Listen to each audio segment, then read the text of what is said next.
Our Fire Chief Anderson, who will conduct the promotion ceremonies.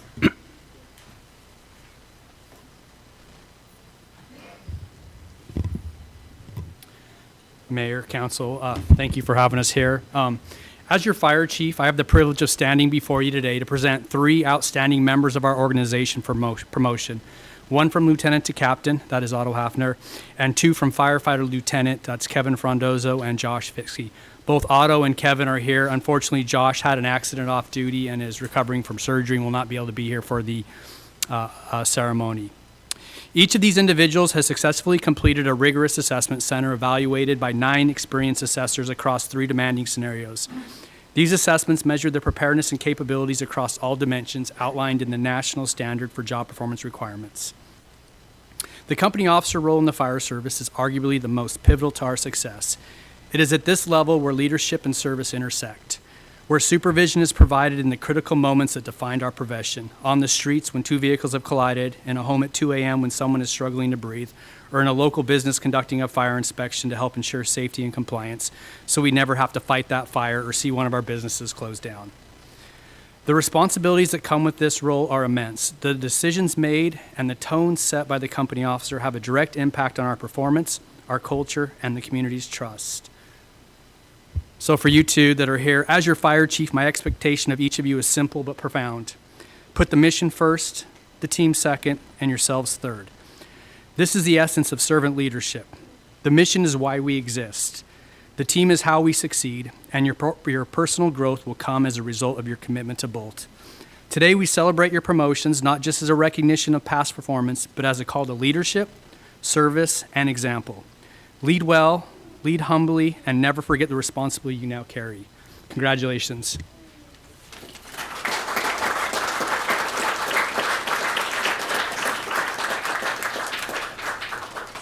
We'll have you, we'll go ahead and do Kevin, you first. If you want to have your daughter come up and pin you. This is Kevin Frondozo.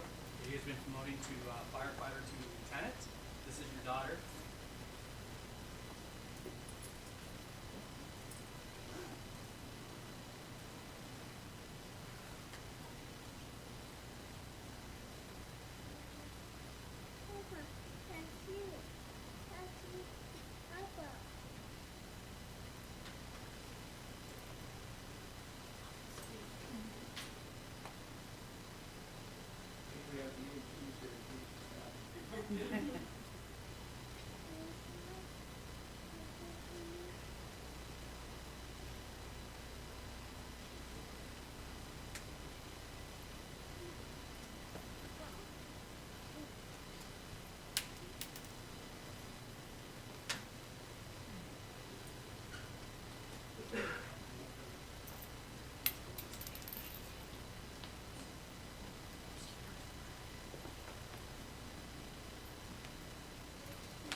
Have Otto being promoted from lieutenant to captain, so if this family wants to come up.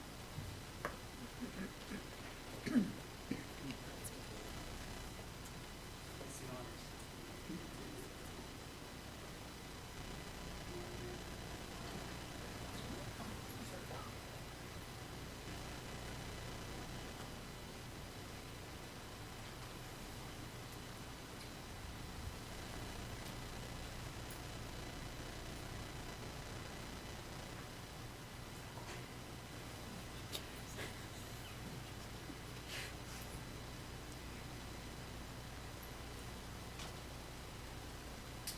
And to give him his collar brass as his previous captain was promoted to fire marshal.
Yes, they do.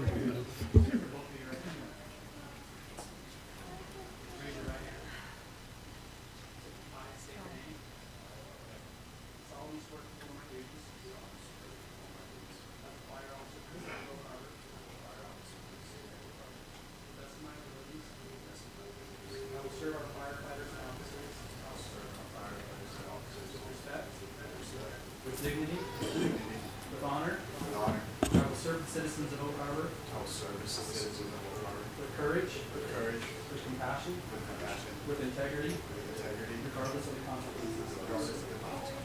I will uphold the laws and Constitution of the United States of America, the state of Washington, and the city of Oak Harbor. So help me God. Congratulations.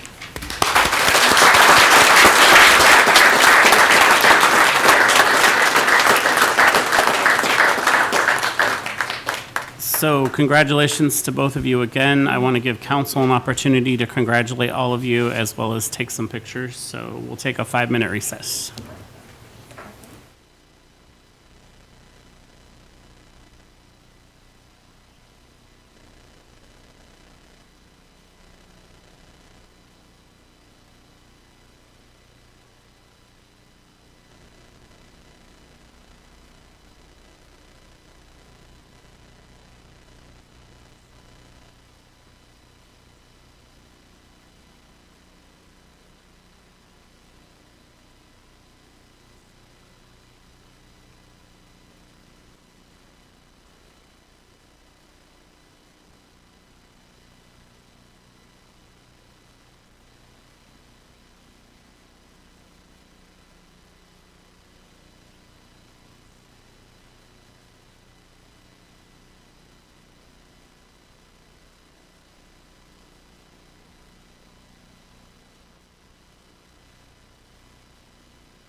All right, our next presentation is in respect to National Public Works Week, and here to introduce that is our Public Works Director, it's Alex Warner, our city engineer.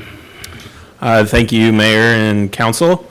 It is my honor to be here to represent Public Works. Yes, I'm your city engineer, Alex Warner. I put on the most Public Works beard I could find just for this occasion. So, just a few words before the proclamation. Public Works is at the heart of Oak Harbor, quietly shaping the daily lives of our community. We're the team keeping our city clean by collecting and managing waste. We're out there clearing the roads when the weather turns, taking care of the buildings you rely on, and keeping your fleet running. We're making sure you always have clean, safe drinking water and protecting our beautiful waterways. Without Public Works, our community would not be the same.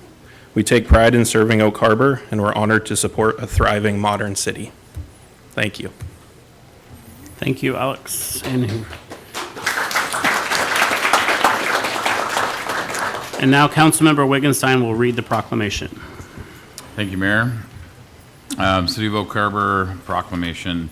Whereas public works professionals focus on infrastructure, facilities, and services that are of vital importance to sustainable and resilient communities and the public health, high quality of life, and well-being of the people of the City of Oak Harbor. And whereas these infrastructure, facilities, and services could not be provided without the dedicated efforts of public works professionals who are engineers, managers, and employees at all levels of the government and the private sector, who are responsible for rebuilding, improving, and protecting our nation's transportation, water supply, water treatment, and solid waste systems, public buildings, and other structures and facilities essential for our citizens. And whereas it is in the public interest for the citizens, civic leaders, and children of Oak Harbor to gain knowledge and maintain an ongoing interest in understanding the importance of public works and the key fundamental role it serves in their respective communities. And whereas in the year 2025 marks the 65th annual National Public Works Week, sponsored by the American Public Works Association. Now, therefore, we, Mayor Ronnie Wright, and the council members of the City of Oak Harbor do hereby designate the week of May 18th through 24, 2025 as National Public Works Week. We urge all citizens to join with representatives of the American Public Works Association and government agencies in activities, events, and ceremonies designed to pay tribute to our public works professionals, engineers, and managers, and to recognize the substantial contributions they make to protecting our national health safety and advancing our quality of life. Thank you, Councilmember Wiggenstein. All right, so our last presentation of the evening is in memory of former City of Oak Harbor officials and employees. In recent days, we have heard of the recent passing of 3 people affiliated with our City of Oak Harbor, 2 of which were included in the meeting packet, with the 3rd passing away very recently. First, we would like to recognize former City Council Member Jim Campbell. He was a leader in our community and served as a City Council member for 12 years. Kate Rose was a former city employee and administrator of the center. She was a valued member of our Parks and Recreation Commission. Al Baza retired from our Public Works Department last year after many years of providing great service to our community. We would just like to have a moment of silence to recognize them and how much they meant to all of us.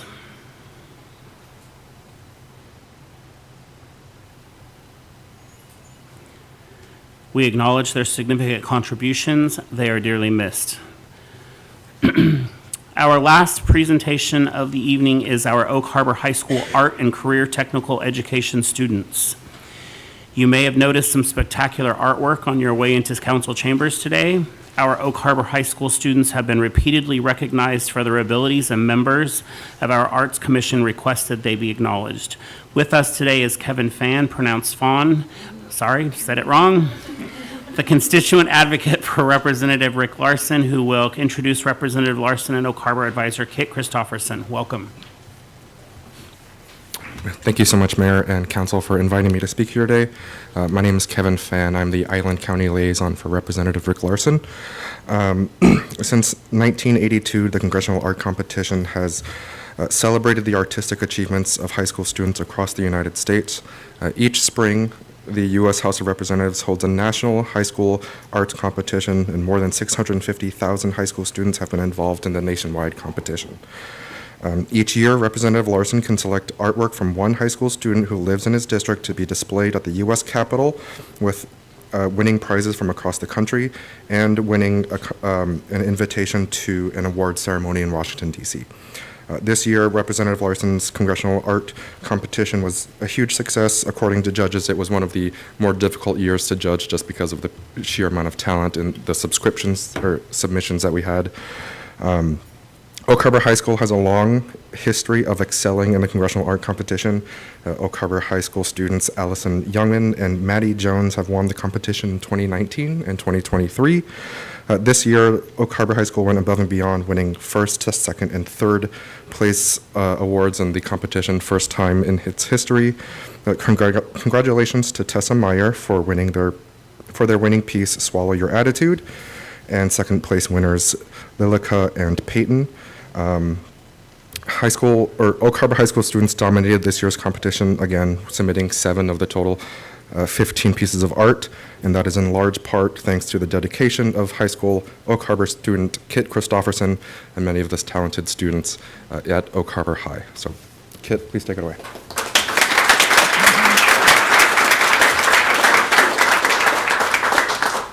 Well, thank you all. Parents, thank you for waiting patiently for this. I think as people, we tend to assume everybody knows the work that we're doing, and we're often surprised to find out that that isn't true. So when Ms. Kingsbury gave us the opportunity to come here and present what students are doing at Oak Harbor High School in terms of visual arts, we jumped at that opportunity. And while not every student gets a gold star or receives an award, there are many hardworking students that do not get recognized and have spectacular pieces of artwork. Anytime that we do have an acknowledgement of their hard efforts in form of awards, it's nice to take a moment and recognize that hard work, because they're teenagers. They don't always work hard. So it's good to have that moment. I'm going to take you through just a brief slideshow to show you some of what we've done throughout this school year, the scholastic year. We enter 3 main competitions for traditional visual artists, artistry like drawing or painting. And this year, we had several entries that moved forward in our regional contest, which is out of 30,000 plus entries in 5 states, which was pretty cool to see. Here are some of the examples of our Gold Key winners. And I'll take a moment to, there's a lot of names to mention. I'm going to cruise through as fast as I can in respect for everybody's time today, but all of these students individually spent sometimes hundreds of hours working on art in my classroom or other people's classrooms today, and it's pretty incredible. Fort Nugent Park Creek by Christian Fortune, Lilica's work, An Orange Flavored Day, Hannah's work, Freedom's Duality, all exceptional works that were recognized on a national level. Here are some of our honorable mentions: Founding Father by Joel Bennett, Unity by Maddie, and Distinction as well. Some of the other things we participate in: OSPI state regionals. So our region, ESD 189, allows for 15 pieces to progress, usually out of 100 to 300 pieces, whatever's submitted in our region. And they can only take 15 pieces. And 8 of those pieces this year came directly from Oak Harbor High School. So that was exciting to see.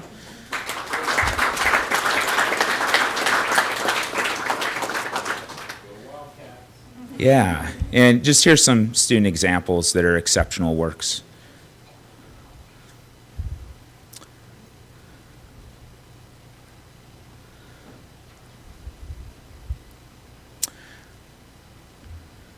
Just the good art just didn't stop this year. Our students were very aggressive about making art and submitting art to shows. Their sense of self-agency was very high, and while we had our traditional assignments and projects, it was the students that really chose to engage to their fullest. And as a result, Out of those 8 pieces that progressed on to the state level show, where all of the best in state converged, 170 of the state's very best pieces, Oak Harbor High School won 2 of the 16 top spots. Freedom's Duality by Hannah Roberts and Maddie Spanos. Let's see if I can read the. She does have a slide. Harmful Attachments. I apologize, Maddie, for forgetting that title. But a 3D piece and a 2D piece winning one of those top spots was pretty exceptional. They were honored at OSPI State at the Capitol, and that was a pretty cool event for those two, as they're seen right here, accepting their awards.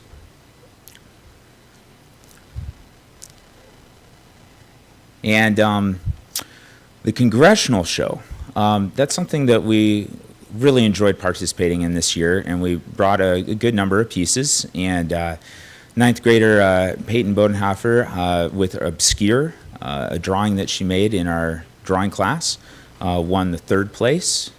Exceptional work. We expect a lot from her going forward in the future. A consistent performer and exceptional artist throughout all 4 years at Oak Harbor High School is Lilica. And this was one of the Scholastic Gold Keys, which was pretty exceptional in itself, and also placed 2nd at the Congressional. And Tessa Myers, a sophomore this year with Swallow Your Attitude, struck the mood of politics just right and won the whole thing. So good job, Tessa.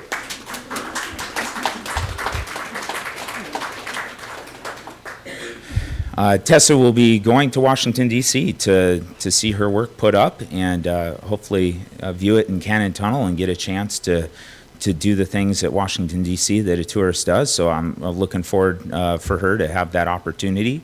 And I believe her family's probably going with her, so that'll be cool. We also have just a number of students. It would have taken an entire council meeting to list out all the students who are really doing exceptional stuff. And you know, depending on a judge's view or what they ate that morning, any kid can win, right? And so there's quite a bit of artist talent that doesn't always get recognized at Oak Harbor High School. And so here's just a few. But Ava, exceptional student, making wonderful digital art, very conceptual in her approach, very interesting. Her sister, AJ, an amazing student who is an exceptional painter and drawer, and she has an artist mind. She can see things through and can conceptualize an artistic vision, the way, the look, the tone that she wants an art piece to evoke. It's exceptional, and we're expecting great things from AJ. Presley Garcia has been a top performer for all 4 years and has won many contests. This year he is exclusively working on this motorcycle and doing airbrush spray paintings, and we're trying to do a very professional job of this Harley Davidson in our automotive class, and we're going to display that at our May 30th art show coming up. So that's something that all parties, all people are invited to. Hopefully we'll spread the word throughout Oak Harbor and we'll get a good return on that, and people will come and check it out. It's 5 to 7 on May 30th. I also want to take a moment to acknowledge and thank Principal Salisbury, who's here with us today.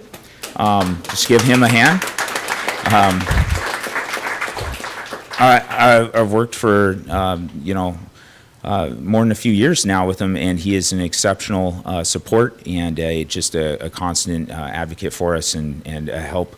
And a lot of what we experience with these students as high school teachers, we get the kind of the joy of seeing the fruition of their skill and experience. But the reality is this is a community that is supporting art from kindergarten and up. And there are many exceptional teachers that they experience along the way. And there are many exceptional principals that help support giving kids creative time to process and to learn craftsmanship. And in a world where, the temptation is just to play Fortnite, I think that it's more critical than ever that students have that opportunity to learn to work with their hands, learn to conceptualize and visualize what they want something to look like, and to have that element of craftsmanship in their life. whether they become professional artists or not. And so I want to thank the Oak Harbor community for all the years that I've been here, how supportive it's been. It's been exceptional. I've been in many other communities that you would expect to be more supportive of the arts that do not compare to Oak Harbor. So I appreciate all of you. And I'm going to turn it over now to some of our other teachers who have done other awesome stuff in the visual arts. Good evening. My name is Jana Jensen. I'm the yearbook graphic design and photography instructor here at Oak Harbor High School, which is part of our career and technical education department. And I'm here to introduce you to several students who have participated in our Skills USA state competition. Skills USA is a nationwide student organization, and it prepares students to enter the workforce and gives them leadership opportunities. There are 114 different competitions that students can participate in Washington State, and I'm only going to highlight the ones that are relating to the arts tonight, but there are quite a few more that we're also participating in and excelling at the high school. And I'm representing two other teachers, Mr. Nowicki and then also Ms. Spruce and, well, Mr. Whiteman also. So 3 other teachers who have worked with these students. So the first competition I would like to introduce you to is our Skills USA video news production competition. There's 4 students that participated in that as a group together. So they were given a prompt to write, produce, host, and film a 3-minute news broadcast. And this included aggregating the stories, writing the content, anchoring, and directing the broadcast. And they actually won 3rd place out of, there were probably 10 or 12 different competitors, so it was really good. And then the other competition I would like to introduce is our graphic design competition. It consists of a pin and a t-shirt competition. So in that, students are given a task to create an enamel pin design that best represents the state of Washington and Skills USA. So they use that to actually represent, to give that out to the students at the competition, and then they make t-shirts out of that too. The students had to give a 5 to 7 minute presentation about their final design, the design process, color palette, and how they believed their design best represented the state of Washington and Skills USA. There are 3 students that participated in that. You can actually see their work right behind these gentlemen over here. And the students that were part of that is Miriam and Olivia. Olivia actually won the 1st place for pin design the 2nd year in a row, which is really exciting. And then, yes, okay. And this is also Miriam's 2nd year participating in both the pin and t-shirt competitions, and she placed top 10, top 5 this year, but last year also. So she's also doing really good. So let's clap for Miriam too. And then our 3rd competitor was actually sick, so she couldn't participate, and she left early, but she was here. Okay, and then another competition is our photography competition. So in that one, students create 2 matted prints of their best work that they have to bring with them. All gear that you may need, they have to bring that. They need to bring resumes, portfolios, and then once the competition starts, they're given a field assignment. And this year it was the theme of architecture. They had to keep 2 photos and make a minimum of 3 edits within the span of 2 hours. And then after, they had to access their 30 photos and figure out, or there was a different competition. They had to, it was called like troubleshooting or something. So they had to figure out what was wrong with the photos. They also had to do a product photo shoot, and this year they had to, there was a few Skittle bags, and they had to present that in like an advertising way. It's really important to show creativity, and you only have 10 minutes to do some of those several different things. That's also a job interview.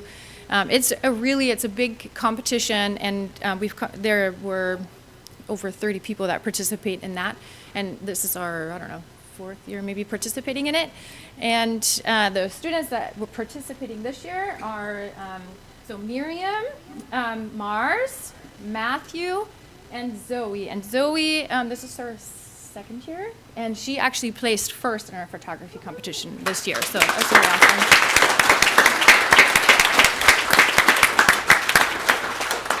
And our other students were in the top 10, so also something to celebrate. And these are some photos that they took. There are also several that you guys can see out here in the City Hall.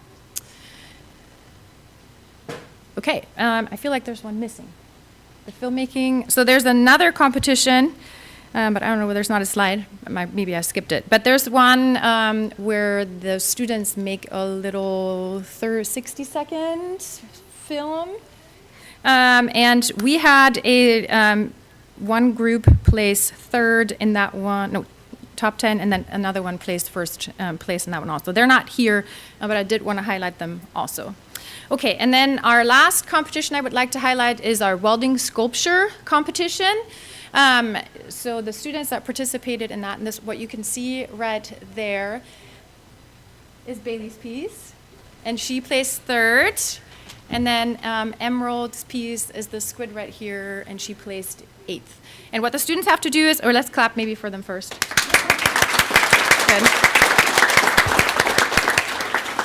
So they have to come up with the concept for it, and then they have to work on it, and they get feedback, and they perfect it. So there's quite a few months of work that goes into this, and then they also have to present this to the judges, and that's what their evaluation is based on. Kind of, does that summarize it? Okay. And I'm going to now pass it on to our next teacher. Okay. Yes, who is going to present another part of our program. Hi, I'm Maya Kilmer, and I'm a 2D and 3D art teacher at the high school, and I have the privilege of teaching a lot of our beginners to get them ready for our advanced classes. And so I wanted to honor a couple of my freshmen this year who are just doing incredible work. Ted could not be here today. I didn't see Ted in here. But these are students who I already know are going to be going on to our advanced placement classes just based on their very first experiences with clay. So these are some of the very first pieces that Ted created this year. And then Dakota is here. These are 2 of Dakota's pieces that are out in the hall that you can see. Dakota is also a 9th grader, and this is her first time working with clay. And these are both very difficult pieces to do, even for an advanced potter. And then Autumn is here as well. Autumn is definitely another one to watch, just like Dakota is. And Autumn brought both of her pieces. One of them has been finished since that photo was taken at our last art show. And just all 3 of these 9th graders are incredible sculptors already. So I'm very excited to pass them on to our advanced teachers. And I believe that's it. Thank you, everyone, very much.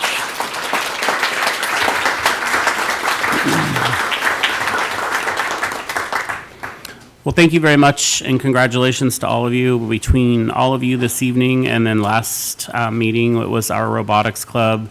And then having attended the art show last year myself personally, it's amazing the things that you guys have displayed in your hallways at the school. It's very impressive, and I'm looking forward to the 30th to be there again and support all of you. And with that, I'm going to turn it over to council for their comments, and then we'll take a quick recess and take pictures with you guys too.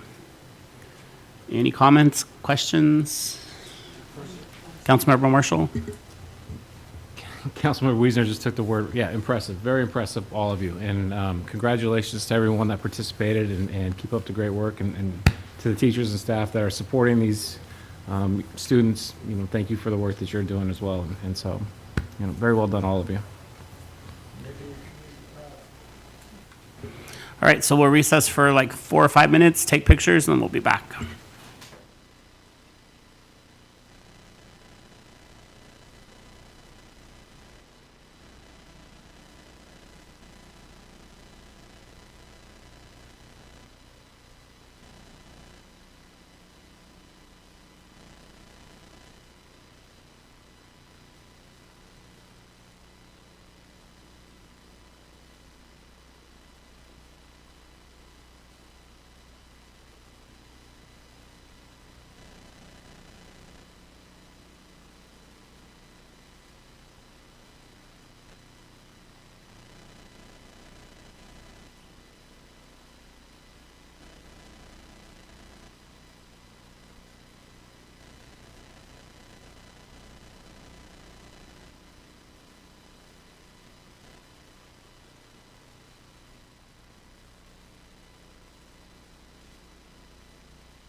All right, we will now open the floor for comments from the public. Members of the public may comment on consent agenda items or subjects of interest not listed on the agenda at this time.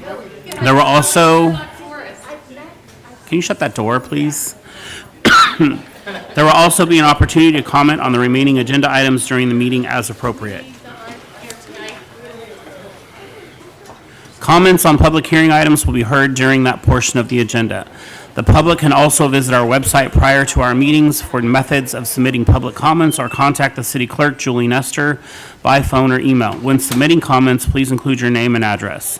Public comments sent anonymously or from a false address will be shared with the mayor and council but will not be displayed.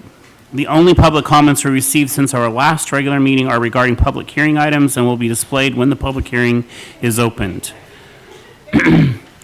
Are there any members of the public present who wish to speak to items not listed on the agenda or on the consent agenda? If so, the clerk will call your name in the order in which you signed up to speak. Please step forward to the microphone and state your name and address. Please limit your comments to 3 minutes. Julie? Mayor, our only sign-ins this evening were to speak to the public hearing items. Okay.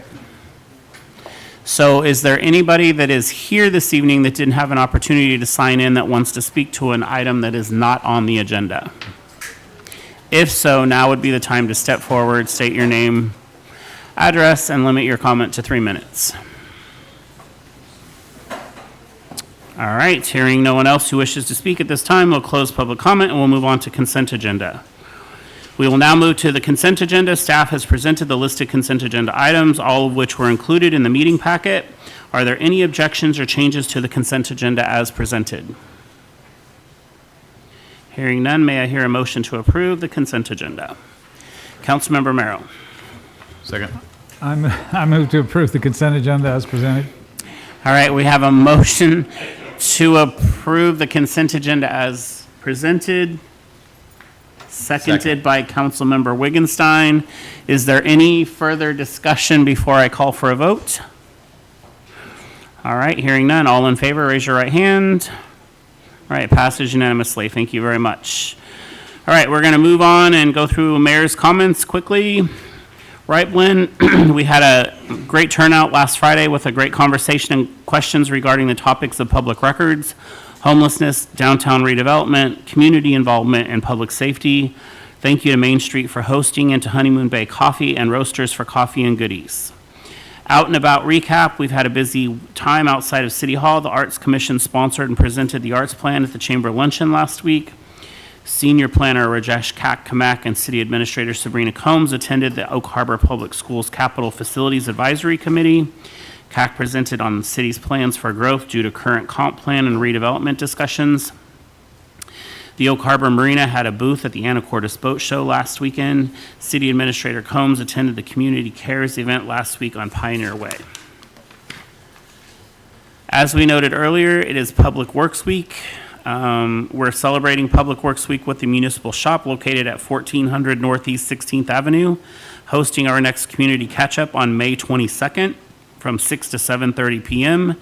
This is a great event for the whole family and will include a chance to touch a truck, learn about public work projects, and meet the staff who work behind the scenes to keep our city running smoothly.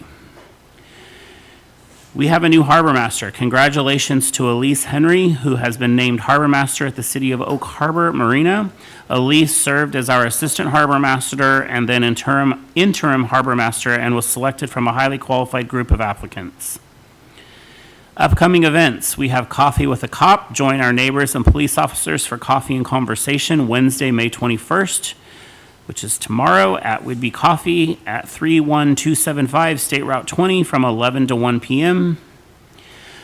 Memorial Day events, Monday, May 26th, services of remembrance, 10 a.m. Maple Leaf Cemetery, Oak Harbor, 1 p.m. Sunnyside Cemetery, Coopville, and 2 p.m. Fleet Reserve Open House, Oak Harbor. We still have some advisory board vacancies. Apply now. We have begun the interview process for the applicants that we have received on some of those boards. Stay connected. There are many ways to contact us, not contract us, or learn more about the city. See the list on the screen. And now I will call upon City Council for their comments. Councilmember Arms. Yeah, I just want to say that the boat show at Anacortes was fabulous. I actually got to watch our new harbor master in action. The information she brings, the number of people that came, that she knew, and people were excited, and they learned more about the marina, and people were talking about taking slips and about that we had our on-call service. It was really a great time, and I just learned a lot by listening to her, so it was really a productive time. Thanks. Thank you, Councilmember Arms. Councilmember Wiesner. Thank you, Mayor. I just want to take a quick moment and reflect on, first off, how fortunate we are to have a high school program like the arts program. There was a time when all those programs went away. And I just want to remind the community of that. We got to continue to support the schools, continue to support the kids to get these kind of results. And to the kids that were here and the other kids, students, we've got openings on several of our commissions where we're asking student representatives to join these committees. And it's a great opportunity for us to get more involved with the high school and them with our governance here. I also want to just take a moment to reflect how fortunate we are to live in a community where we get to build bonds and relationships. 3 people we recently lost. I can remember Jim Campbell, first meeting him 25 years ago. I currently sit in the chair that he was in for 12 years, and I feel privileged to follow up after him. Remember his weekly coffee clutches and the meetings. He came here to retire and jumped in with both feet and was a very active member of council for 12 years. Kate Rose, first met her probably 25 years ago at numerous fundraisers. She was always there. She was always supporting a cause. Served with her on the Parks Board. A very intelligent lady and brought a lot to the table. And my buddy Baza, many golf trips. 45 years of dear friendship. I remember the first day he joined the city over 30 years ago. We're fortunate to live in the community that we do. Thank you. Thank you, Councilmember Wiesner. Councilmember Marshall. Thank you, Mayor. As most of you know, I was recently appointed the permanent director of the Oak Harbor Chamber of Commerce, and per the advice of our city attorney, I have drafted the following memorandum that I have provided a copy to Mayor Wright, and will provide a copy to Julie as well for the record. I'm just going to read it just so we have the public disclosure out there. I'm writing to formally acknowledge the potential conflicts of interest that may arise due to my recent appointment as the executive director of the Greater Oak Harbor Chamber of Commerce, a 501c6 nonprofit organization, while concurrently serving as a council member for the city of Oak Harbor. On May 6, 2025, the board of directors for the Greater Oak Harbor Chamber of Commerce unanimously appointed me as the permanent executive director. I am cognizant of existing and potential future grant funding issues and will take necessary steps to avoid any conflict or appearance thereof. This includes making appropriate disclosures and recusing myself from grant-related votes when required. I recognize the Oak Harbor Chamber of Commerce has historically received funding from the City of Oak Harbor Lodging Tax Committee grant program, and I will maintain only a remote interest in the relevant contracts per state law, as my compensation is solely a fixed salary. My participation as a council member in past LTAC voting had no bearing on my appointment to the director position. I commit to adhering to the recusal process regarding any chamber-related decisions and to disclose my remote interest before any future contracts between the City of Oak Harbor and the chamber. I will ensure that my remote interest is documented in the official minutes and will not influence or attempt to influence the decisions of others as it pertains to the Chamber of Commerce. Finally, I will continue to seek legal counsel as needed while navigating this new role. Thank you.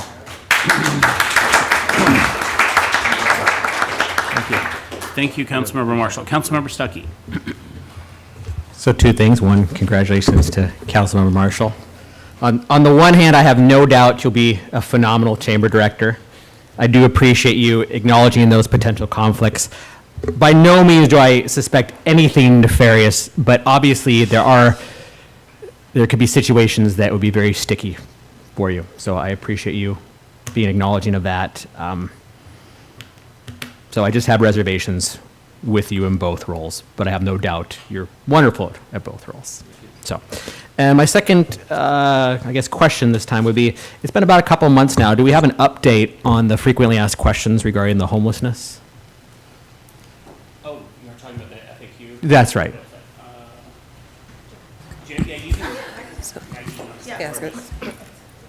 Hi, good evening, Council, Mayor and Council. My name is Maggie Aguilar. I'm the Communications Officer for the City of Oak Harbor. We do have a little bit of an update. I've been working with Chief Slowick to get some of those FAQs answered, and I know he's been away at a convention, I believe, and also away on a trip. So as soon as he gets back, we will have an update on that. Most of the FAQs are done, but my goal is to have that up ASAP, because I know we do get a lot of questions on social media and things. Can I put you on the spot a little bit more? Of course.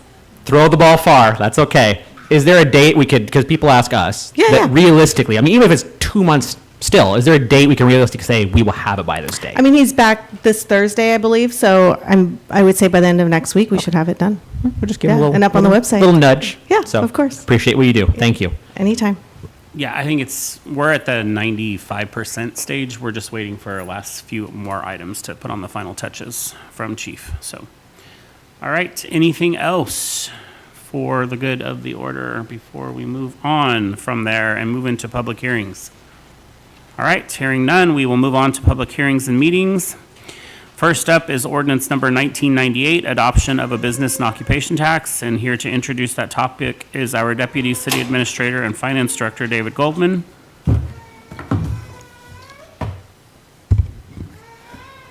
Good evening, Mayor, City Council. David Goldman, Deputy City Administrator and Finance Director. So tonight, we're going to go over the local business and occupation tax ordinances. There's two of them. One is for the adoption of the tax, and the other one is the administrative rules for the tax that'll be in the code. So the two ordinance numbers are 1998 and 2000. We've had about half a dozen meetings to date, plus the budget hearings where we did discuss different revenue options, including this. Like I said before, the first ordinance is for the actual tax, and the next ordinance are the administrative provision for the tax. So the design characteristics in the ordinances, and we could make amendments if City Council desires to that tonight, but as it stands right now in the ordinance itself, the gross annual receipt exemption threshold is at $5 million. The rates are 1/5 of 1% or 0.002 times a business's gross receipts. The effective date for this tax will be on July 1st, 2025, and the initial collection date would be January 31st, 2026, and then quarterly thereafter. So these are the scenarios we worked up. You've seen these scenarios a few times. Option one is the one that's in the ordinance. That's with the $5 million threshold. That's estimated to impact about 26 businesses or 1% of all Oak Harbor businesses. There's your tax rate broken up between the retail, services, wholesale, and manufacturing. The total gross receipts is this number here. We multiplied all this by the businesses in whatever category it's in to get a total of, or an estimated total of about $825,000 of annual revenue to be generated with those characteristics. And you could see the breakdown between the four different categories down here. And these are general categories. There's like subcategories as well. But you can see that the lion's share, about 70 or 75% of all those revenues would be coming from retail establishments. About 20% or so more would be coming from the service establishments, and the remainder would be coming from wholesale and manufacturing. Other options were discussed as well, such as bringing down the $5 million threshold to $2.5 million.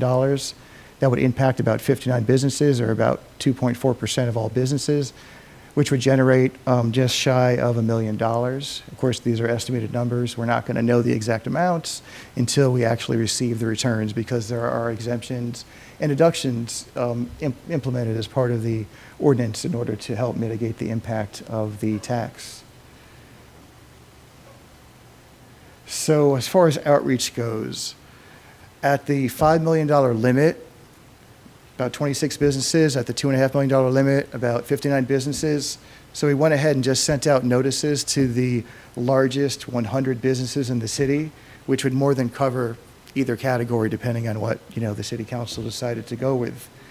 The notice that we sent out and the frequently asked questions that were sent are included in the staff report, which specifically included those two thresholds in the discussion in those documents. We received 2 responses from this outreach, including one today.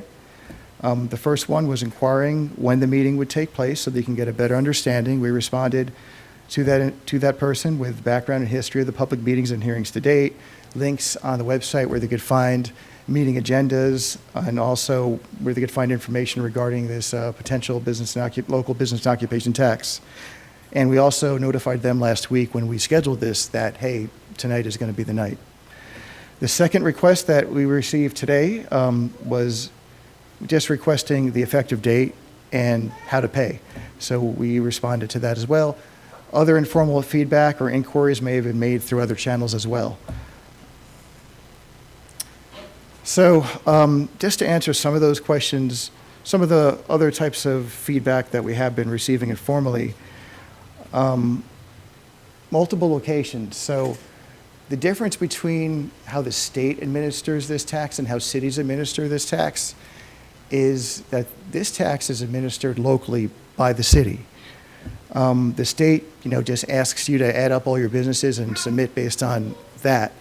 We look at each individual business location. So if you have multiple business locations that are doing the same thing, each one would be subject to the threshold. So if together they're over the threshold, but individually they're under the threshold, then we'd be looking at them individually. So those entities would owe no tax if they're under the threshold.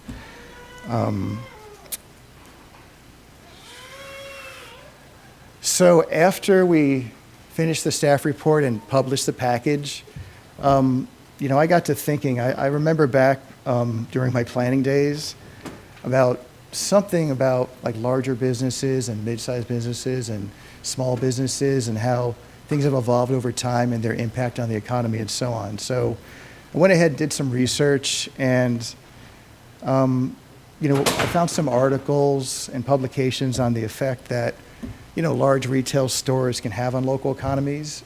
And, rather than going over the hundreds of pages of documents that I found, I could more or less summarize it with the following 5 points between like large businesses and small to mid-sized type retail.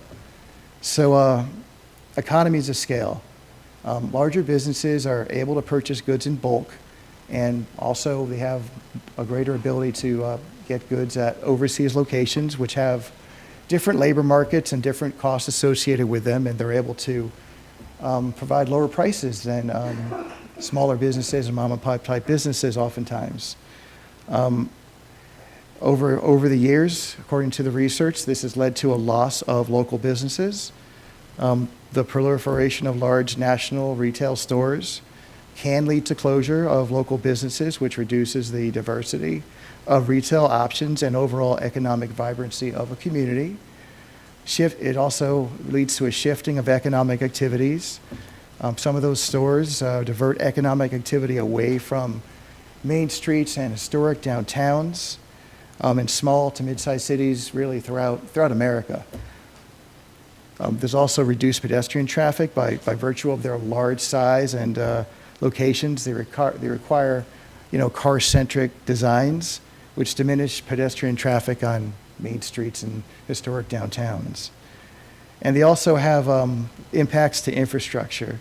Those larger type of stores, they demand significant public infrastructure such as roads and utilities, which can be expensive for a city to maintain over time and may not be fully funded by the taxes that they pay.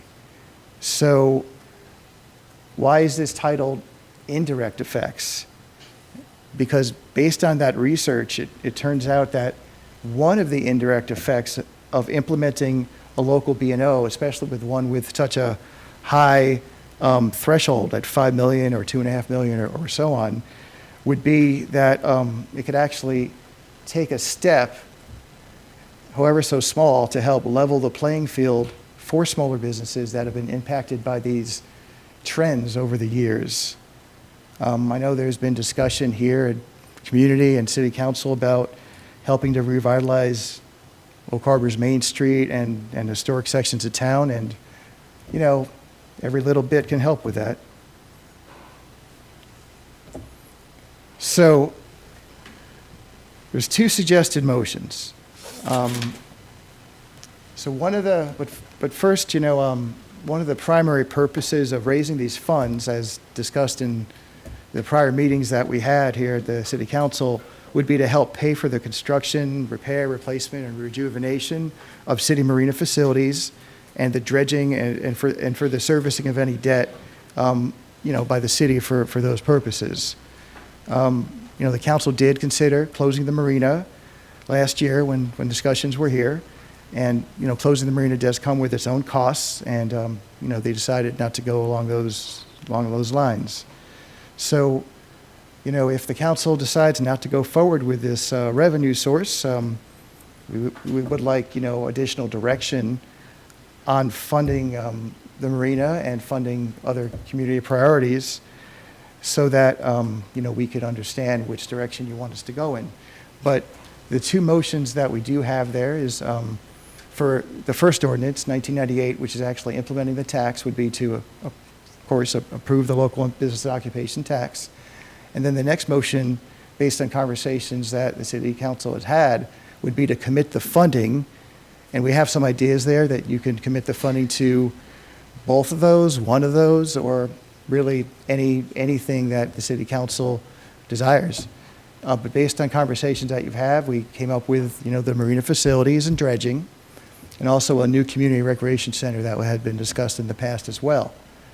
So, you know, that's not something, if you're not prepared to do a motion to commit tonight, you can still approve that ordinance, and then once we've had more discussion, you can decide how you want to commit that funding, if at all, in the next few months at another meeting.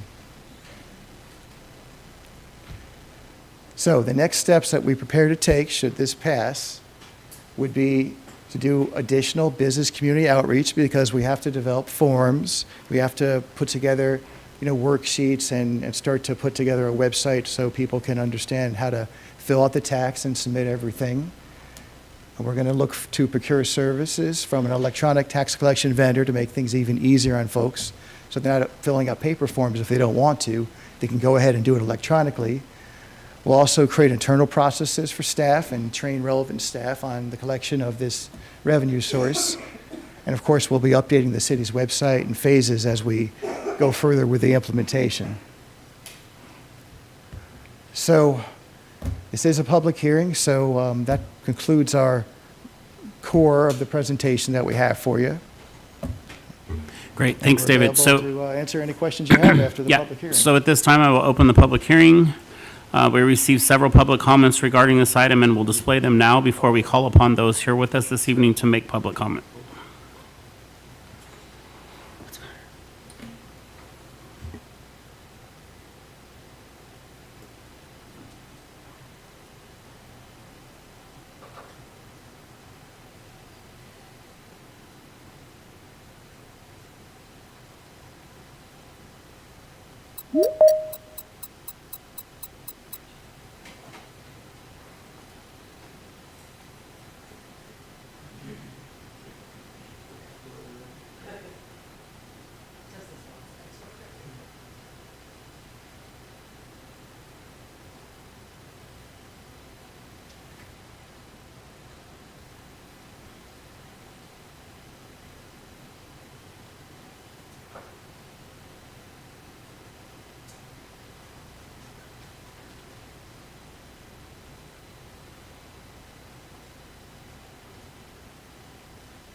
Great, thank you, Julie, for that. And then I will call for public comment from those present this evening. And Julie, do we have people signed up to speak on this matter? Yes, Mayor.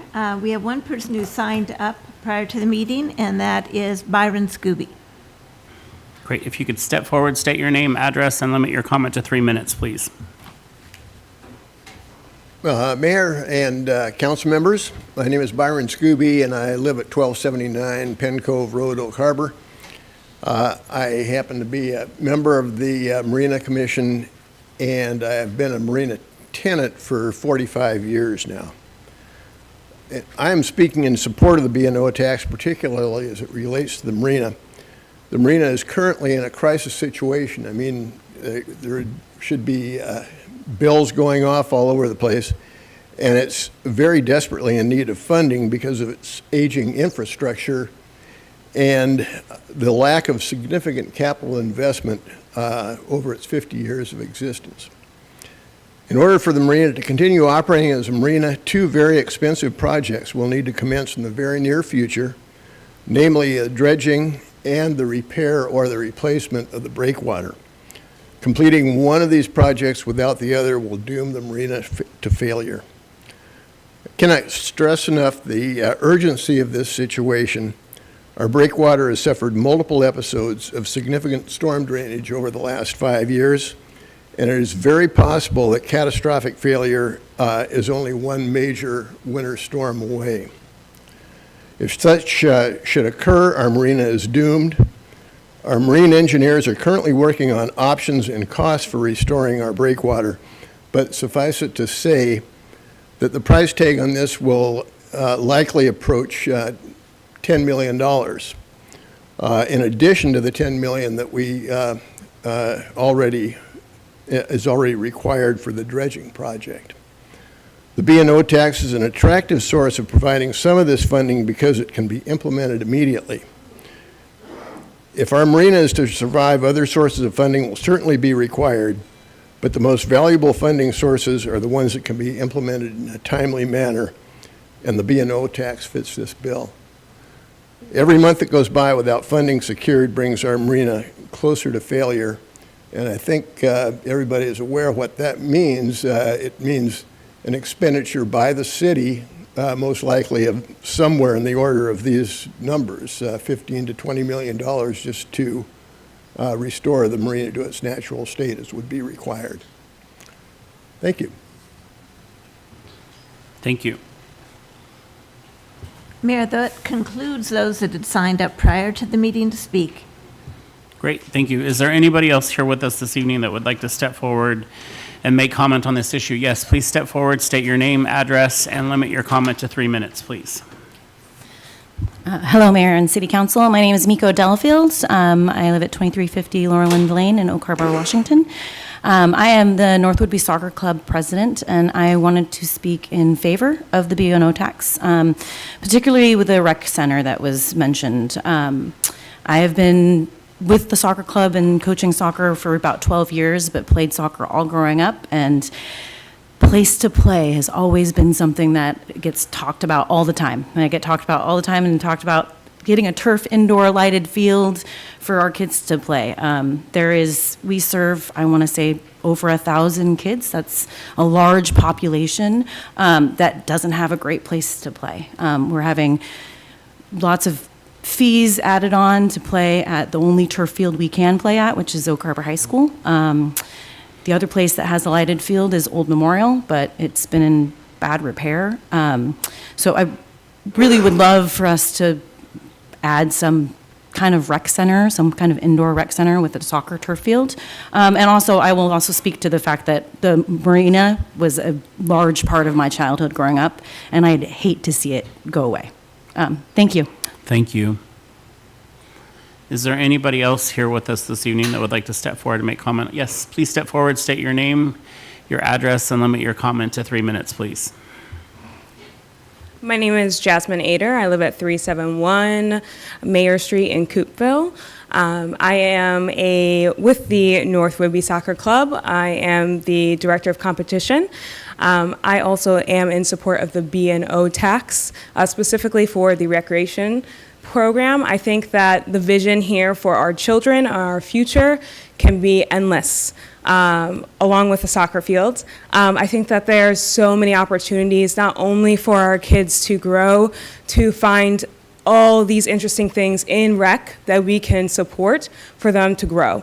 For those art students have a place to display their art, to create, to climb. We can have a rock climbing wall. There's so many things for these kids that I think here on the island they need in order to stay out of trouble, but also to help our community to have a place that they can come back to and then also represent here. So thank you for listening. I appreciate it. Thank you very much. Is there anybody else that would like to step forward and make comment on this issue at this time? All right. Oh, sorry. Yes, please step forward, state your name, address, and limit your comment to 3 minutes. Sorry, didn't see you. It's all right. My name is Sandy Peterson. I live at 964 Northwest Longview Drive. While I agree with those who would like to see the marina and a play field and all of that, my problem is an economic development one. You cannot ask a large business to come here and spend their money for the privilege. You also, in my opinion, cannot expect businesses to stay here and pay for that privilege. For me, as I said, it's an economic development nightmare. The marina was supposed to be take care of itself as an enterprise fund. I don't really know what happened there, but I just think that it is unreasonable to think that a company is not going to pass on their percentage to the consumer. We already have people here who struggle with buying milk for their kids, and they're going to have more trouble because we already know who the biggies are that play in this town. So for me, to ask people to pay again when we're already taxed beyond is just not what we should be doing in our city, and I would like to see us try to find other ways to find money to do the things we want to do while we focus on the things we need to do. Thank you. Thank you. All right. Anybody else that would, yes, please step forward, state your name, address, and limit your comment to 3 minutes, please. Yep, Mayor, Council, my name is Ben Marquardt, 45 Northeast Regatta Drive in Oak Harbor. I also sit on the executive board as the secretary and interim vice president of the soccer club. Again, like my fellow board members have stated, very much in favor of the B&O tax. I think a rec center, not just directing it towards soccer, but just it would be an unbelievable place if approved, where kids can go and explore different sports and have an opportunity to be in a place where they're, like Jasmine said, staying out of trouble, and an opportunity, yes, to have a soccer field. Yeah, that would be wonderful and great. But just to expand the possibilities for the kids in athletics in Oak Harbor, I think would be a fantastic idea. And I just hope that it gets voted on. Thank you. Thank you very much. All right. Anybody else? Going once, going twice. All right, I'm going to close the public hearing, and I will call upon council for their comments at this time. Councilmember Arms. This will go first. As I am on the Marina Advisory Board, which I started in probably January of 2024, I, along with the city, have looked deeply how we can solve this problem with the marina. The marina is just not the marina. It's also the fact that the economic development can be there. This is a step in making that a different place. And we have tried various things. We got the on-call system, thank you, Celine, for the marina, so that tenants can now know that they can get on their boat and go somewhere else. We have been instrumental working with Rick Larson's office to get possibly a feasibility study for the breakwater and the harbor, the channel. We have actively pursued those things. We have also, when we get the salmon, the fingerlings from Marble Mount, the kids are enthusiastic. They come down, they feed them, they take tours. Elise, who's our harbor master, I watched her teach those young kids that they knew, were they little life vests, they understood. She took them on tours. Parents were excited. And then when we had the release of the salmon, we got the tribe to come, one of the first things that we've had ever. That marina dock was so full, I was afraid somebody would fall in the water. It was an awesome experience for those kids. So it's not just the boating community, it's about teaching them all these things. And this, Elise wrote up a pamphlet for me to have it from the city sent to Rick Larson's office about all that we're going to lose in that water. And we're going to lose something that we're never going to be able to replace. Yes, we're talking B&O, and we're talking about, trying to make a port, but that all takes time and money, and time is not our friend right now. And unfortunately, I don't know what happened. I only know what I've been doing. I know I worked on the marina today. I worked on it today to ask questions by somebody I knew in the community, to maybe get a food truck. Who else can we get information for? I watched the people come and ask us at the boat show, are we going to close? We are taking reservations. Moffett Nichols was down there today looking at everything, the breakwater and underneath what's going on. So all these things, and we're looking at hydros for heroes. Where is that all going to come when we don't have it anymore? I met a young woman that's probably military. She was so excited to know that they had a dragon boat because she had used it all the time. We had a fundraiser for the Youth Sailing Club. It was packed with people wanting to do that. We have so many things that we haven't advertised. And now we're trying to say, look, we are here. This is part of who we are. And if we get rid of it, what will it be? Because once we get rid of it, it won't come back. And we've got different renderings, we have different ideas, and I am sorry, I have not explained it well, because I'm not an I person, but this is what I have been working on for the last year. I put everything I have, and the mayor and Sabrina have helped. Because this is something, if we lose, this is our city. It affects everything, including our downtown core. We are looking at how we can revitalize that area to make it more profitable. And that's what I was doing today. I know this is a hard lift. It's a bad season. But I listened to Senator Mazzal, Representative Clyde Shavers, and Dave Paul speak about what they had to do last legislature. And they had to make the hard decisions. We are challenged by making the hard decisions. It's not what we like, but it's what we need to do. And it will also probably help fund the rec center that people want. This is all a learning experience for our children, because once we lose it, they will wonder why. Thank you. Thank you, Councilmember Arms. Councilmember Marshall. Thank you, Mayor. David, if we were to pass this at the $5 million level, would it fund both the dredging and the breakwater? So at the $5 million level, it's estimated just to cover the dredging. At the $2.5 million level, it would be able to generate a little bit more to help with the breakwater project.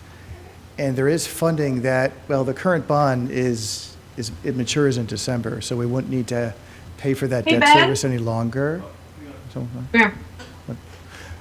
anyway, we wouldn't need to pay for that debt service any longer. About 2/3 of that $663,000 debt service was allocated to go for the facility and infrastructure reserve, which we implemented as part of the 2025-26 biennial budget. However, a policy decision can be made to utilize those funds in addition to the 200,000 if it went down to the $2.5 million level to help pay for the breakwater debt service, or other funding sources could be found for the breakwater.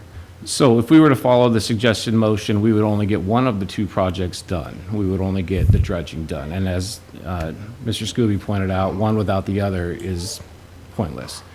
What is the amount of time that it would encumber those funds if we were to bond this out to pay for one or both projects? How long would those funds be encumbered in? Well, it depends on how long you borrow it for, but I did some calculations, and the sweet spot's about 20 years.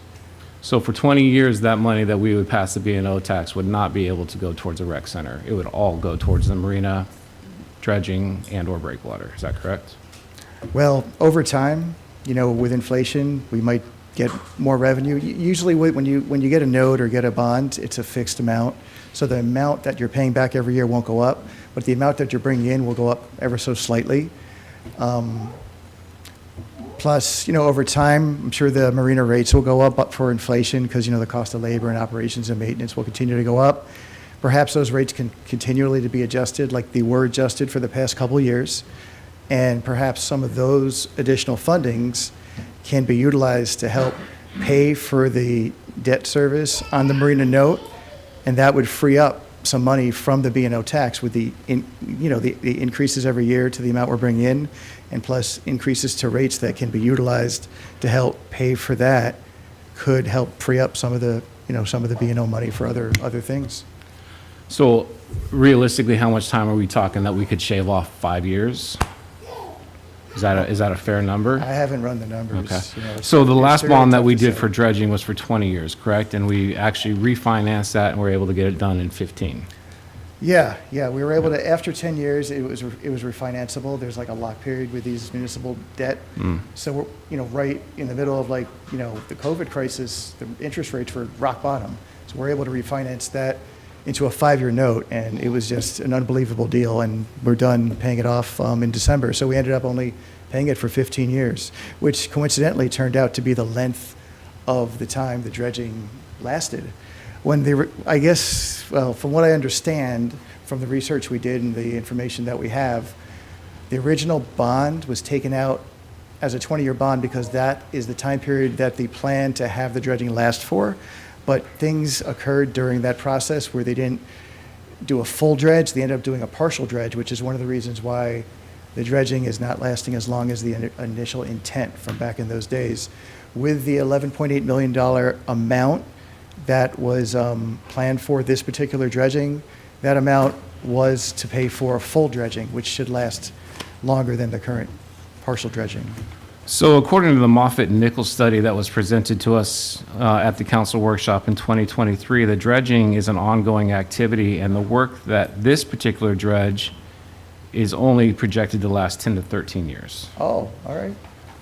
And so we would potentially be bonding for 20 years, but only have a 10 to 13-year project. Yeah, if the dredging is truly planned to be less than 20 years, then we would have to borrow it for less than 20 years. That's due to our policies. We'd have to borrow it for about 15 years, which would bring the debt service up from 800,000 to a higher amount. I mean, I'm not sure the exact amount. I haven't run those numbers.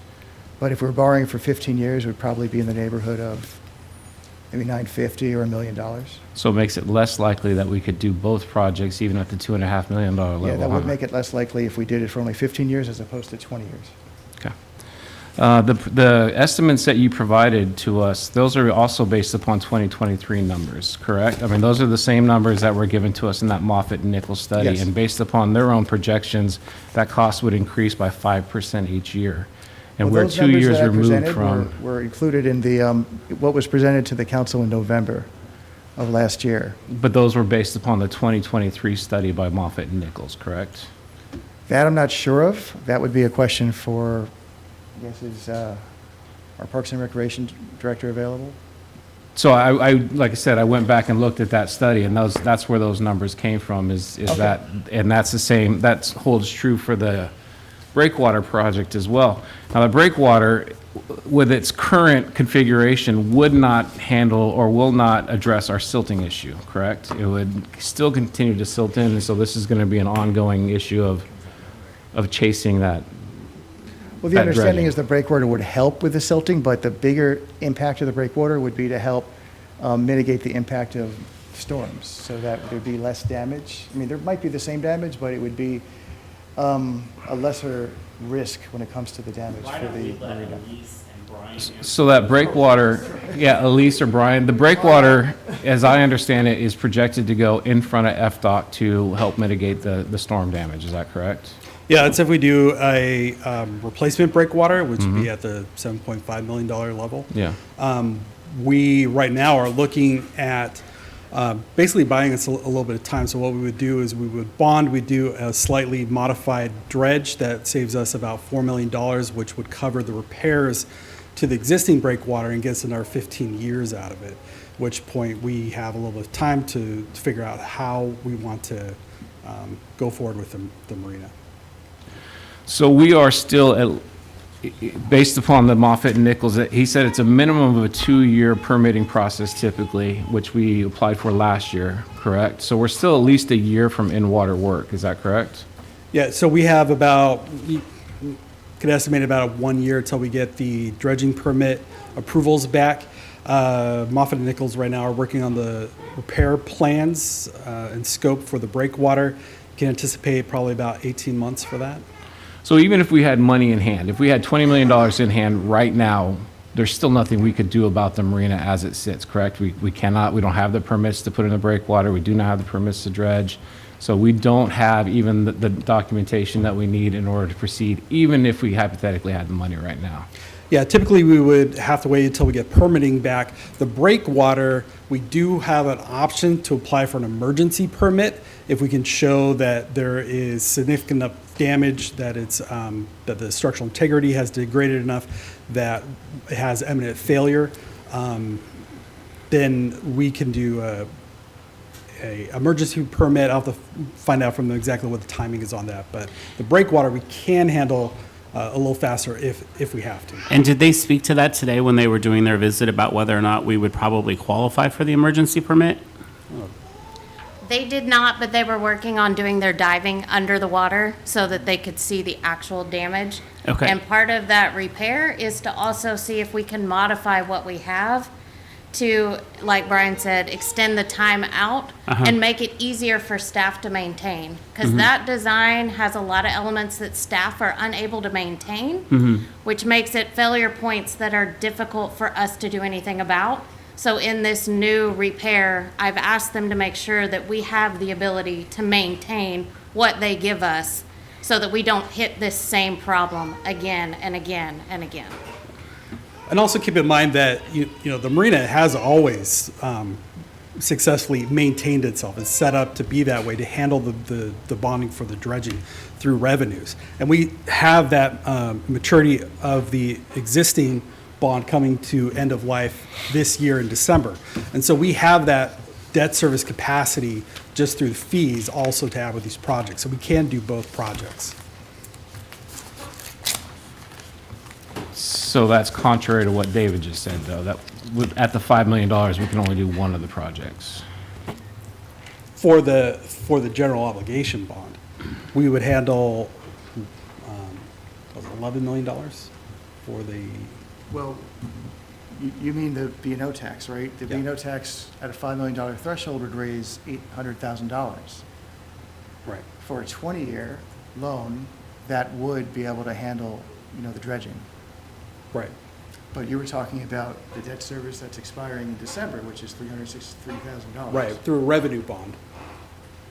That would be for the breakwater. But Right. that wouldn't cover the entire cost of the breakwater. We'd have to look at, perhaps looking at the money that's going into the facility replacement fund as an option to help fund the rest of the debt service that would be needed on the breakwater. Well, that also depends on what we end up doing with the breakwater, whether we do repairs to extend the life of it or we do a full replacement of it. And those are options that we'll bring back to council. So I guess you kind of hit on the real issue I have with this right now is we don't have a solid plan, and so you're asking us to fund something without a solid plan in place.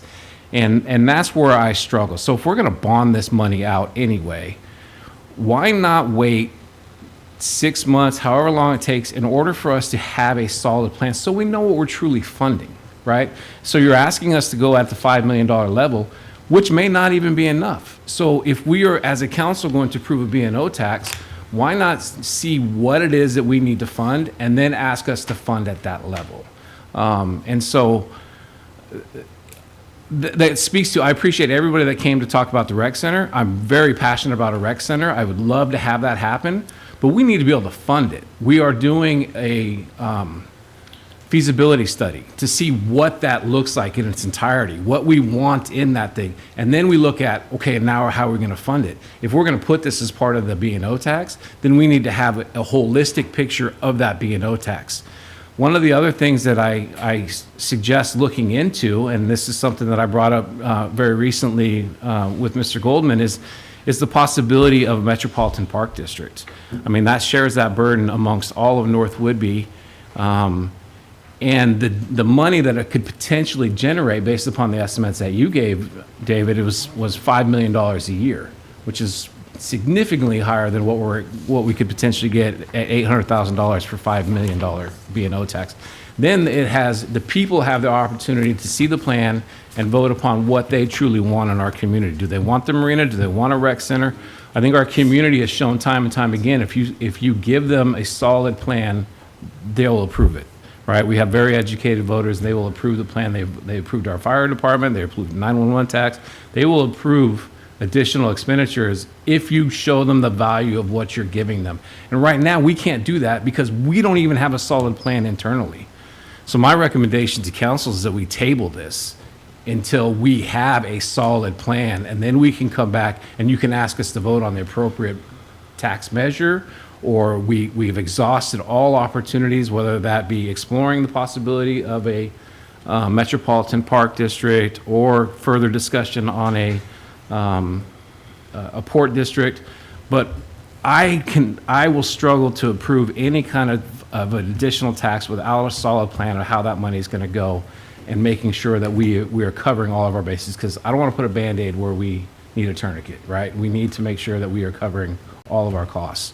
And providing the opportunity for not just the marina tenant users or that, but I think a rec center would be fantastic for our community, but we're not there yet. And so, again, my suggestion to council is we table this, but I'll defer to the rest of the council. Thank you for the time.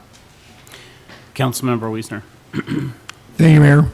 And I'll try to be brief, but you get this is a pretty big subject. Probably one of the biggest subjects that we're going to face during our time on council, because whatever we do here is going to have an effect for 25, 30, maybe 50 years, right? And we do have to learn by previous mistakes, and we have to, understand what got us here. So first off, I want to make two observations that lead to, some about what I'm about to say. First off, we're suffering a hangover from something that happened roughly 20 years ago, and that was the limit on property taxes. Understand that the city has several enterprise funds, the marina being one of them, but enterprise funds cover maintenance of basic services, sewer, water. We have the TBD supporting much of our streets, although we do contribute some tax into that fund also. But the general fund is what funds things like city buildings, police, fire, and recreation, and amenities for the community. And we're suffering the same issue that, all the communities in the state are, right? Our main revenue sources for the general fund are real estate taxes and sales taxes. Sales taxes, we have found we have good times and we have bad times. That goes up and down. Real estate tax stays pretty steady. And what a lot of people have got to realize is you see your value of your home going up 10, 12, 15, 20%. The reality is the property tax you're paying isn't going up 10, 15, 20% because we have this pie, and we can only grow this pie by 2% per year, and that's when we have inflation above that amount. we get to add new construction into that pie, right? But even when people's property tax rates go up, we're limited to a 2% increase coming into that general fund. And, we've been seeing, close to double-digit inflations, and particularly in the public infrastructure side of things, what we're paying to build things and to maintain things has gone up significantly more than what just inflation has. So our pie, as it grows, isn't growing as fast as what the inflationary measures around the services that need to be supplied out of that pie. Police, fire, right, which are important to the community, right? And again, all the amenities, right, the extras. And so not only are we suffering from that happening, but we're suffering from that happening year after year after year after year. So not only is there no catch up, but each year we get a little further behind because that compounds. In a year when we have 6 to 8% inflationary and we only take 2%, well, we only get 2% the next year too, and so we're getting 2% of even less money than we would have at that 6 to 8% inflationary. So it's compounding. And so because of that, the state continues to come up with other revenue sources, such as local B&O tax. It's not a revenue source that was available to communities years ago. The reason it's being made available to communities now is because, quite frankly, communities are desperate to how do we continue to fund these general fund items? How do we continue if our community's sales tax revenue base isn't growing, and if we don't have a ton of new construction going on, how do we build new things, right? How do we continue to grow our police force? How do we continue to have the proper equipment for our fire departments and so that they can have the response times? And then how do we build these new things? So, we're not the only community facing this, and this particular tax is, yes, it's another tax, but it's being put in place because of the fact that we're suffering this hangover from the Tim Eyman days. And this is something everybody predicted, right? I mean, we all said this was going to happen. And so that's one observation. I just want to say in general, that's just a general thing that's happening around the state, and that's why we have these tools coming in front of us. Second observation I want to make is 50 years ago, I could go down to our mini harbor any time of the day or night, and there would be boats tied up to it 24 hours a day. We could fish off of that mini harbor 24 hours a day. It didn't matter if it was low tide or high tide. Anybody, of course, who's been down to the mini harbor of late and knows that you don't tie your boat up to it for more than 6 hours, because as the tide goes out, you're going to come back to a boat being aground. Our channel, which I live above, and I watch year after year continue to close in. This last low tide over the weekend, we looked out there, and the green buoy and the red buoy, it couldn't have been, more than 20, 30 yards apart, at least, probably, during a low tide, and it looked like the green buoy was sitting on ground, right? I've said, imagine Oak Harbor without a marina, but I'd like to take that another step further. Imagine Oak Harbor without a harbor. I remind everybody that the area that is Flintstone Freeway was originally a saltwater marsh for all intent and purposes. You would go downtown to Copeland Lumber, and you would walk in and you'd look through the floorboards of Copeland Lumber, and at high tide there'd be water, and at low tide there'd be mud, right? And then Flintstone Freeway was filled in and fill dirt was brought in to create that landmass there. It can, but I'm no engineer, but I'm just thinking to myself, back in 1942, there was a thing out there called Curly Spit, which was a giant sandbar that extended out from Mailer's Point and wrapped around and provided natural protection to our harbor. That was removed. The harbor was dredged by the military The channel was dredged by the military in 1942. And that's how we ended up with the harbor we've got. Now, since that time, we have no natural protection at the entrance to our harbor. Whatever was coming around the point, that sandy spit that had been created over tens of thousands of years that were there and naturally protected the bay, no longer is protected.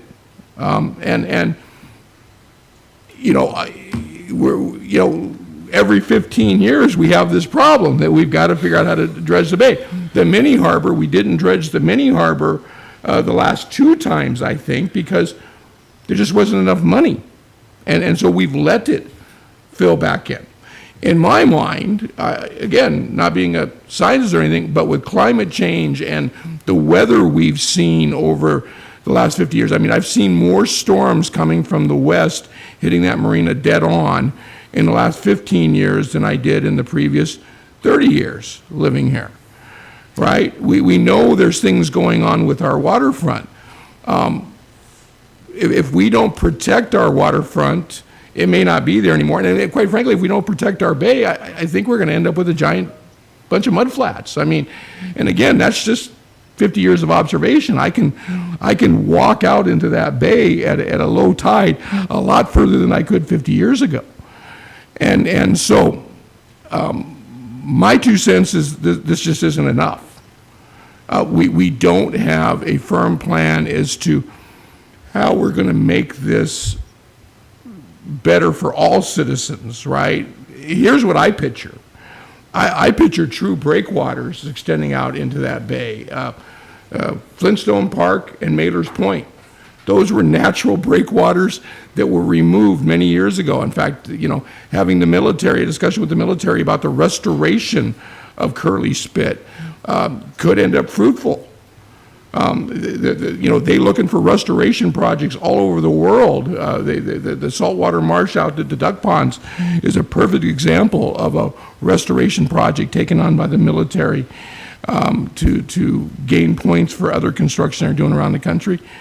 Curly Spit needs to be rebuilt. A breakwater coming off of Flintstone Park would create additional park space. It would create a walking trail out onto the water. It would create a focal point, fishing.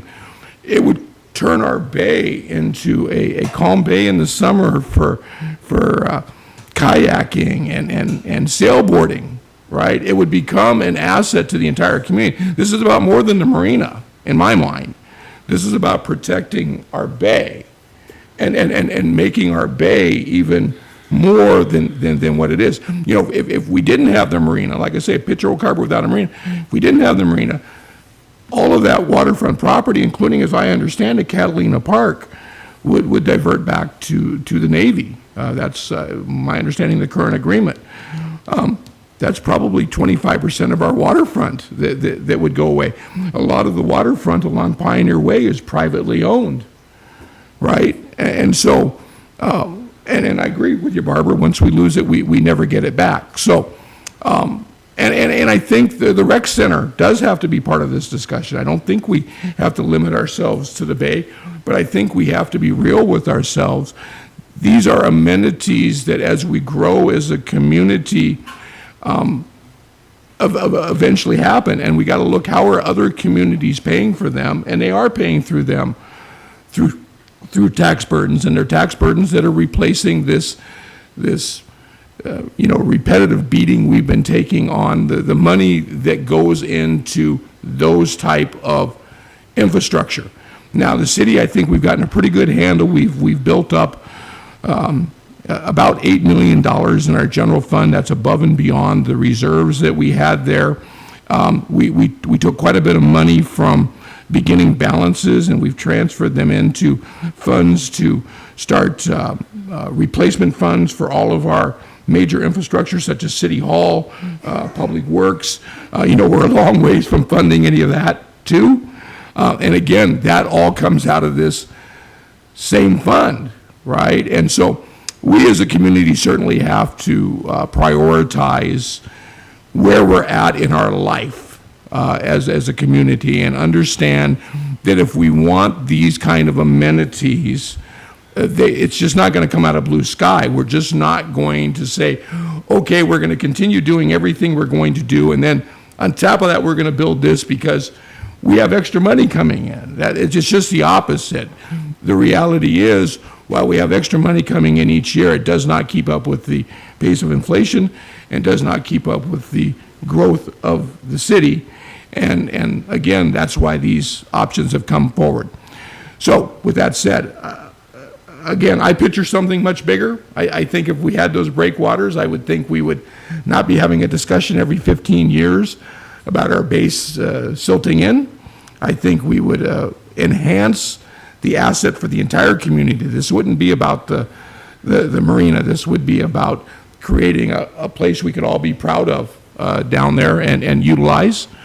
I think just fixing our breakwater or putting a breakwater in front of the docks and calling it good and continue to, dredge the bay every 15 years is a huge mistake. And I would like to see that in a bigger plan. And I think we're limiting ourselves right now. The challenge I have is I'm going to go on record right now and I say I am 100% in support of the B&O tax at the $5 million level. And mainly because all the communities around us are doing it. I know that doesn't necessarily make it right, but those businesses that are, most of the businesses that are going to be affected by it are regional, and they're already affected by this similar tax in these other communities that have been collecting it for years and using it to build similar infrastructure.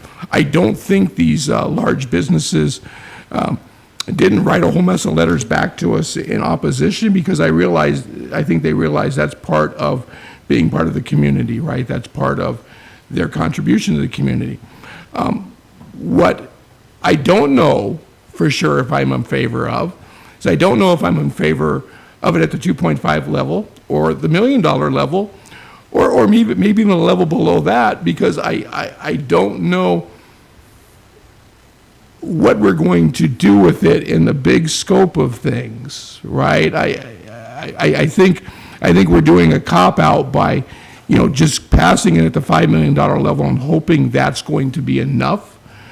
I'd rather continue this deep dive, understanding that I think we can possibly maybe get some sort of a consensus that if it made sense, this is a box we can check as one of our revenue sources, but where's the rest of it? I will say, there's things I like about the Metropolitan Park District.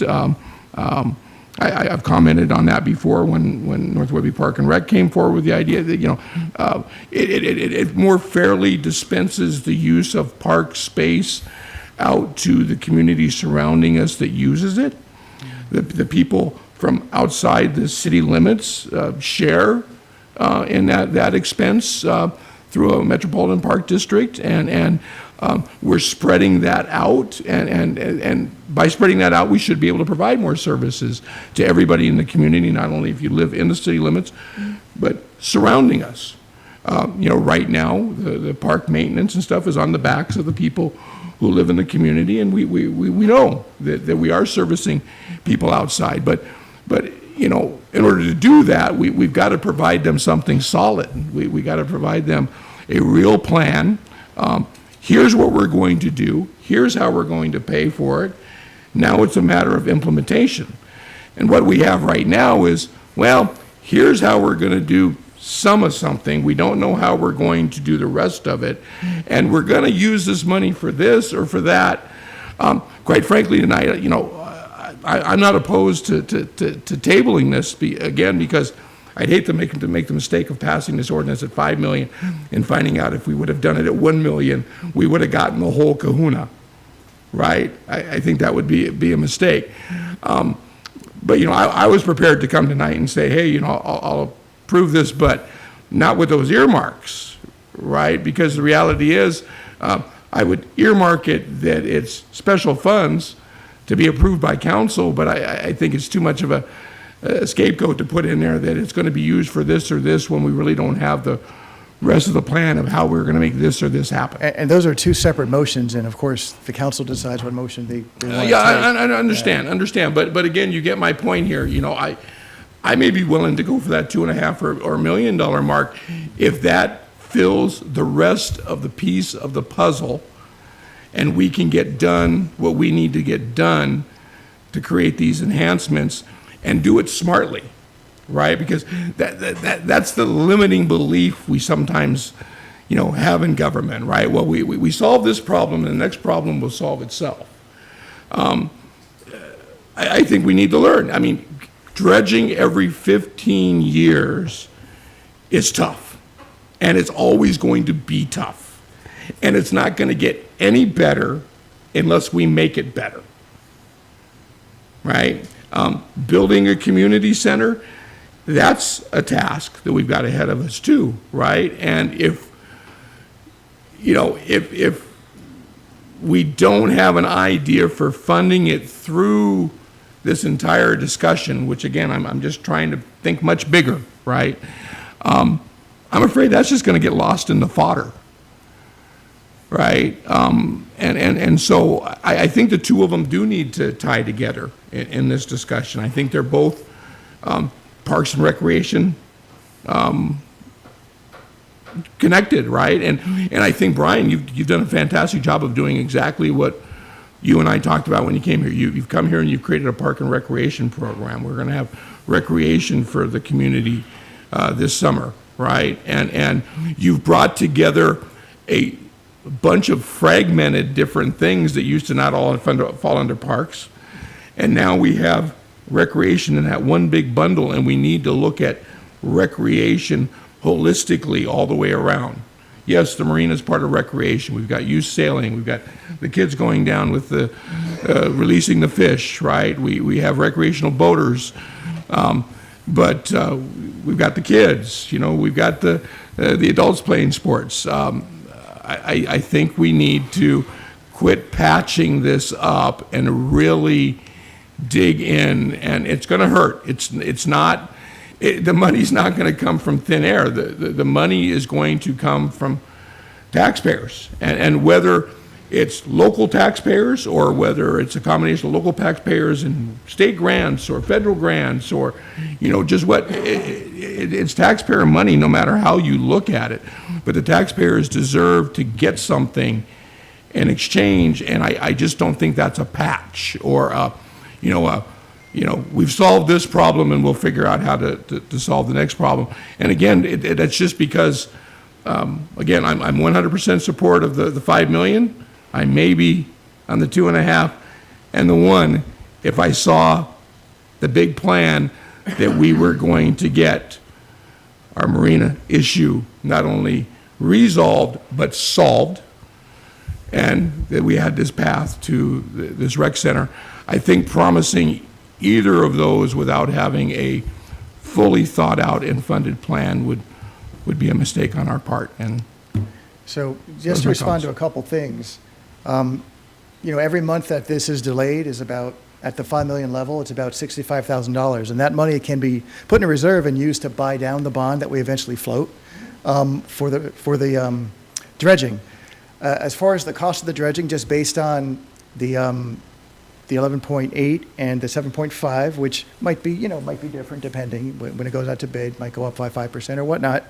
Just looking at those two alone, with going to the $2.5 million level and utilizing the payments that we'll no longer be making on the current debt at the marina, that would more or less, we don't know what the interest rates are going to be in the future or the cost or whatever, but just based on those assumptions, that would be enough to cover both the breakwater and the dredging at a 20-year bond. And with some adjustments to marina rates, that can also maybe pick up a little but again, bit that's the Band-Aid, and sorry to interrupt you, David, but again, that's the Band-Aid. And here's what I don't want to have happen. I don't want to have us come up with the big kahuna solution and then have to revisit this B&O tax and adjust the dollar amounts because we need the additional funds to make it happen. I don't want to find ourselves going, oh, gee, if we just had, an extra couple of $100,000, we could get it all, right? And so that's my only fear. Again, I'm in support of the B&O tax. I'm going to go on record for that right now. and I've thought long and hard about that, because I've always stated I'm always in support of a tax measure as long as it gets to go before the vote of the people. And this is something, obviously, that doesn't go to the vote of the people, but this is also a very complicated series of decisions we're making, and I understand why we're making them, and I understand that this is a taxing mechanism that has been put in place for exactly what we're doing, to stand up with these shortfalls of the money coming into the general fund from the Einman hangover, right? But I certainly do not want to go back and revisit this 6 months from now. That's my concern. Hopefully you understand that. I mean, I want to know how we're going to get to the goal line, not just to the 20-yard line.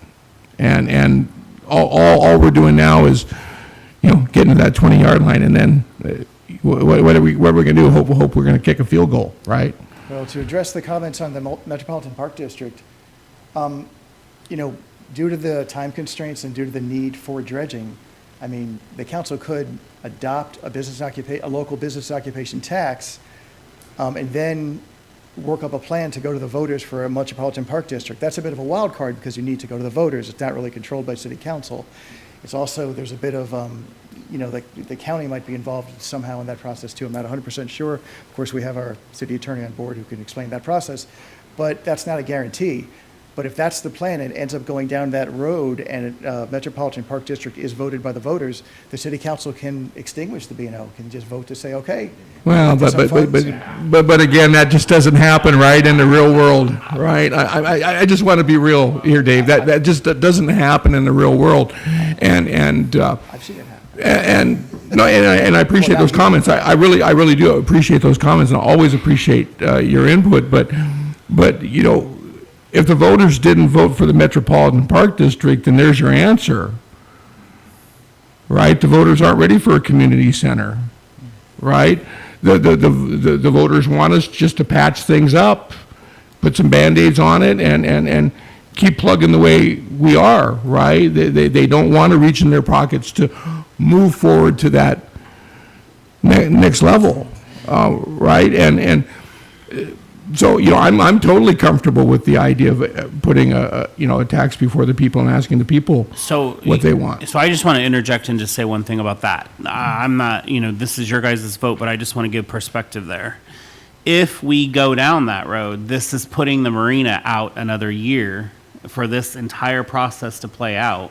And I don't know that the marina is going to survive a year without making some of these repairs. Yeah, and I guess we're missing my comments here. I'm not saying that, we got to have money in hand, or I'm saying we got to have a plan, right? I think there is a plan, though. You asked him if at the $2.5 million level or the $1 million level, if that would fix the two pieces, and it will fix the two pieces. Well, no, that's not what I asked him, actually. I don't think, again, I'm being clear, I don't think those two pieces are a fix. I think those are a patch. I think the fix is something more extreme than that, right? That we really probably haven't even put serious thought to, because we haven't thought about the numbers, because we've been trying to pull this together on a shoestring budget. And I think shoehorning ourselves into trying to be frugal right now, might be a mistake that 25 years from now, people will be looking back at and going, why'd you guys do that? Well, we did it to try and be frugal. I think this is our opportunity to look at all the options. And the reality is, I quite frankly think if we were to open up our minds a little bit, that we could have, some other recommendations for the next stages of funding pulled together in the next month or two, and not delay this B&O tax action. I'm not talking about delaying B&O tax until we have an approved Metropolitan Parks District. I'm talking about delaying this until we know if that's something we want to put on a ballot. Is that something we're capable of putting on? Or is there another option for funding? I'm not just closed-minded to that. It just seems like that's a logical path, because those Metropolitan Parks Districts normally include council members and county commissioners on them running them, that we don't lose control over the marina like we would with a port district. A port district, the city would basically be handing it over to total another entity, and we'd really have no input on. So, and again, like I say, I'm not saying that's the right deal, but I'm just saying until we know what are we going to do after this, okay? We do this, we approve this, we dredge, we temporarily repair a breakwater, or we put up a new breakwater directly in front of the marina. How does that solve our future needs for the marina, the rest of the repairs for the marina, the future dredging? If it's only going to last 13 years, you know, we can't bond it out for 20. That's going to skew the numbers, right? And then how, amongst all of that, do we build a community center at the same time? And do that while we're trying to be frugal with this tax. I just don't want to be, you know, penny wise and a pound foolish, right? So I would just as soon continue this discussion, but keep it on point, right? Understanding that I think we have a box that most likely we can get checked, right? B&O tax, yes, I think it's going to happen. That's just my 2 cents. I'm not saying it for anybody else. But I think inevitably we all realize that is going to be one of our funding sources. And at the beginning of this, we said we were going to have to look at multiple funding sources. We knew that from day one. Day one, we talked about B&O tax. We talked about Port District. We talked about the Metropolitan Park District. We talked about, you know, all sorts of different things, right? Well, okay, I think we got the box checked for our first portion of funding. Let's move on to that second portion, and let's do it very quickly because the clock is a ticking, right? I'm afraid if we pass this here tonight, right, that we're going to say, okay, that's solved. Now we can sit back and rest. And we can't. This is just the beginning. And I think we need to keep the iron hot, and we need to keep our feet to the fire. And one way to do it is know that we've got this out there as a funding source. It's now a matter of getting a consensus as to what dollar amount. But I think what dollar amount we go back at is directly correlated to how much do we need to accomplish everything we need to do here, not slap a Band-Aid on it and then have to come back later on and revisit this issue. Let's do it once right. That's all I'm asking. I appreciate your comments, and I thank you for your comments. I just want to respectfully say that there isn't anybody on this staff that's sitting back and relaxing on anything. We're working long hours and long days to try and find ways to make this work. This is a problem that this entire administration inherited. So we're working tirelessly to make this go forward for our city, and we will continue to do that. We brought this to council 6 months ago, and this wasn't presented 6 months ago to my team. Well, I appreciate those comments, but I will say that I don't think I ever said that staff is not working hard. I think what I said was we need to continue, is what I said, keeping our feet to the fire, and we need to continue pressing this issue, just like I know you guys have, and appreciate all the work. Great. Mayor Pro Tem. Thank you, Mayor. We can't continue doing something we haven't started. So we need to start. It was the consensus of council that we pursue every available avenue, every available funding source, every available voter initiative, because there is no one solution. So for us to say, okay, well, you know, one thing is not going to solve everything. We need to do all of the things. This is one of the steps in all of those things. And so I don't know, I guess I don't see the logic in continuing to delay an action to solve the problem that we have because of delayed action. It's just, it's taking too long, so we should wait longer is not, I just don't see the logic there. There was a question, I'm sorry, I don't remember, but it was that, you know, the marina was supposed to be self-sustaining. with user fees, we're not sure how this happened.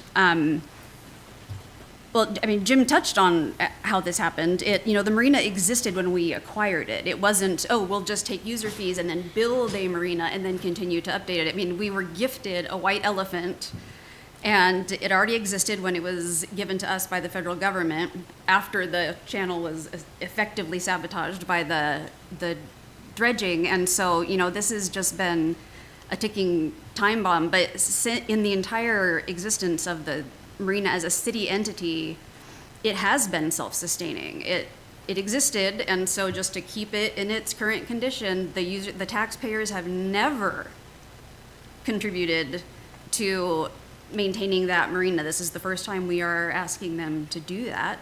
And even then, we're not asking the taxpayers per se. We are asking the 26 most successful, most profitable businesses in town for 0.002 of a percent of everything over 5 million. It's not, so you made $6 million, we're gonna tax 0.002% of 6 million. It's just the $1 million that's over the 5 million. So this is not, I can't buy cereal for my kids situation. It's just, there are times when the argument could be made that would create an undue burden, but this isn't one of them. I don't know. I'm frustrated because the consensus of council was we're going to pursue every option. We're like, this is a marathon. There's so many steps in the marathon. This is just one of those steps, and we're not going to make any progress at all if we don't take a step. So to say, well, but if we're not going to be at the finish line after we take a step, then what's the point? The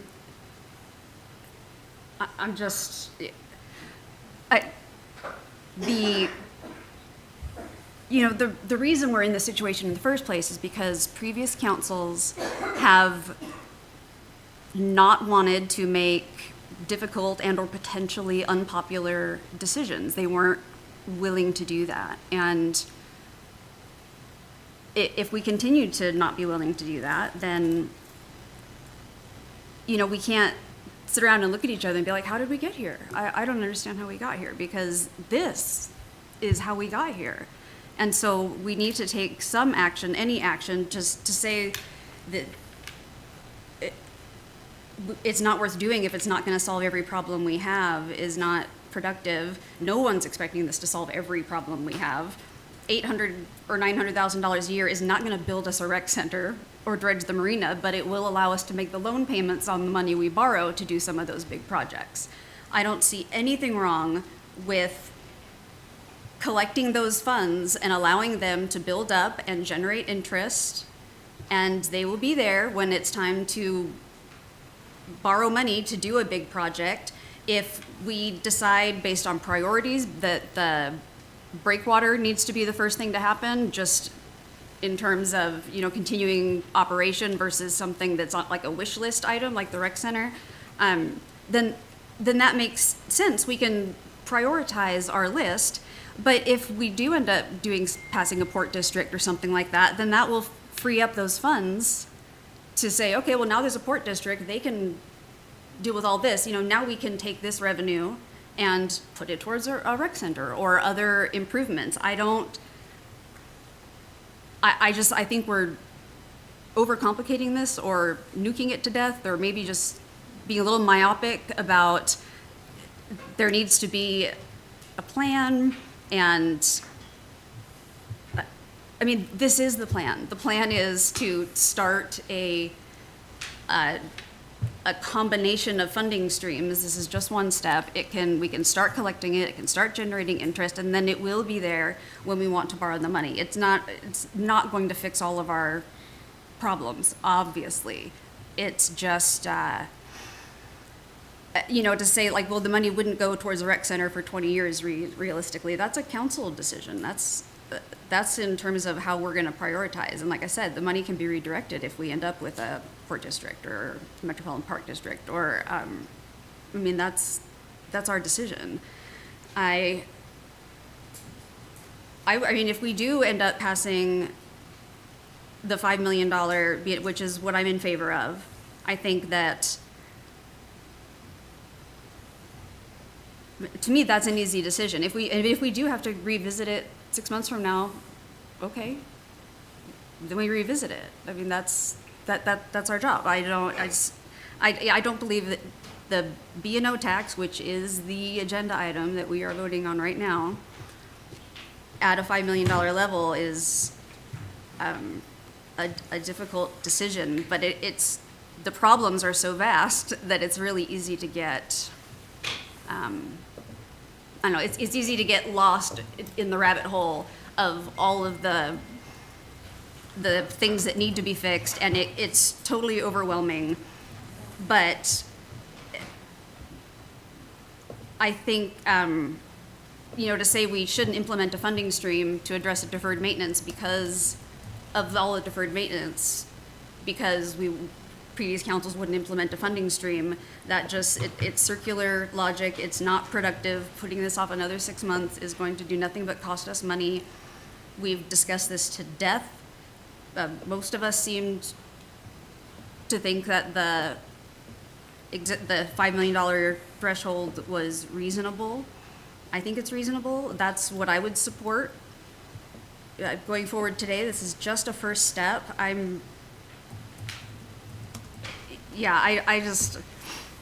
don't want anyone to think that we think that this is gonna fix it, because our work has just begun. I mean, this marathon has just started, and if we're not gonna get anywhere if we don't take the first step, and this is one of those steps. And so, yeah, I mean, it's just the compounding effect and the loss of revenue is just, I'm repeating myself. It's just, it's how we got here in the first place. So to me, tabling it, waiting, postponing it, we're talking about 26 businesses. Let's just pass this and then move on to the next thing, because there is lots of other things that we need to be working on. This is an easy one. This is an easy one. Thank you. Thank you, Mayor Pro Tem. Councilmember Stuckey. I will say this was probably one of my most frustrating moments on council was last year when we talked about this B&O tax and the hundreds of social media comments we got and not one email. Not one email. It's probably my most frustrating moment on council. And I feel like to a point we're here a little bit again. I mean, 100 mailers, 2 responses. Got about 6 public comments today, 4 of them from folks in favor of a rec center, which was never really the primary focus of the B&O tax. So if this does go through and it hits the New Times and it hits the social media and they all get a buzz again, just keep in mind, we've had many times to speak up. I remember the 2 online forums that David Goldman put on. I was on both of them. The first one we had 4 people. The second one we had 1, which was super awkward than when there's like 4 of us and 1 person. To speak strictly to the B&O tax, that I've done many times, but why not do it again? People hear the big T, they think it's a tax on them. So I did a little exercise today. I'm going to use one of my examples I've used before, but I come with the receipts this time. I like to run. It's my new thing is running. So I want to buy myself some new Apple AirPods, right? So I go on Walmart and I go to the very end screen. I put it, that's the only thing in my cart. Put it to the very end screen. Taxes, fees, everything like that. Oak Harbor's $216.91. Bellingham, $216.91. We have the same sales tax. They have a B&O tax. Didn't change. Was built into a regional price index. I like Totino's pizzas, those really cheap pizzas from Safeway. Don't judge me. Thank you. Thank you. Thank you. I go to get 2 of those. Safeway here, $5.27. This is after taxes and everything. Bellingham, $5.27. And remember, they have to round up the penny on the B&O tax in a .002. So this idea that, all of a sudden goods are going to go up. No. However, let's say I want to do a remodel on my home. Let's say it's $200,000. I want to get my wife a fancy kitchen. Honestly, it'd probably be my kitchen, but hey. It could be that builder does build that cost in. So that $200,000 remodel is now costing me $200,400. Am I going to not do that remodel because of the additional $400? Like, I can't make that decision for everybody, but for me, if I'm spending that kind already, it's not. So this thing I keep seeing over and over and over, they're going to pass on the cost to the consumer. They're going to pass on the cost to the consumer. For the most part, no. And for the very few instances that it is, we're talking major ticket items. So just something to keep in mind, because that's one thing I have seen over and over, is the cost going to be passed on to the consumer. Two questions I also see a lot.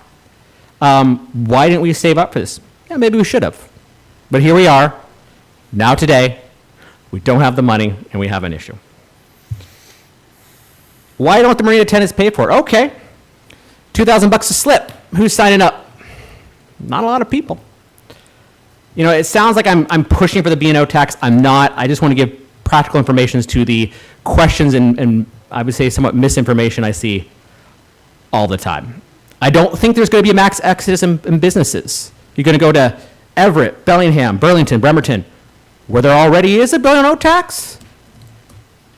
I don't think it's going to be a mass exodus. I don't think anyone's going to choose not to come here. Let's be honest. We're not, if you're a large business, we're not a very attractive market anyways. We're too far off the I-5.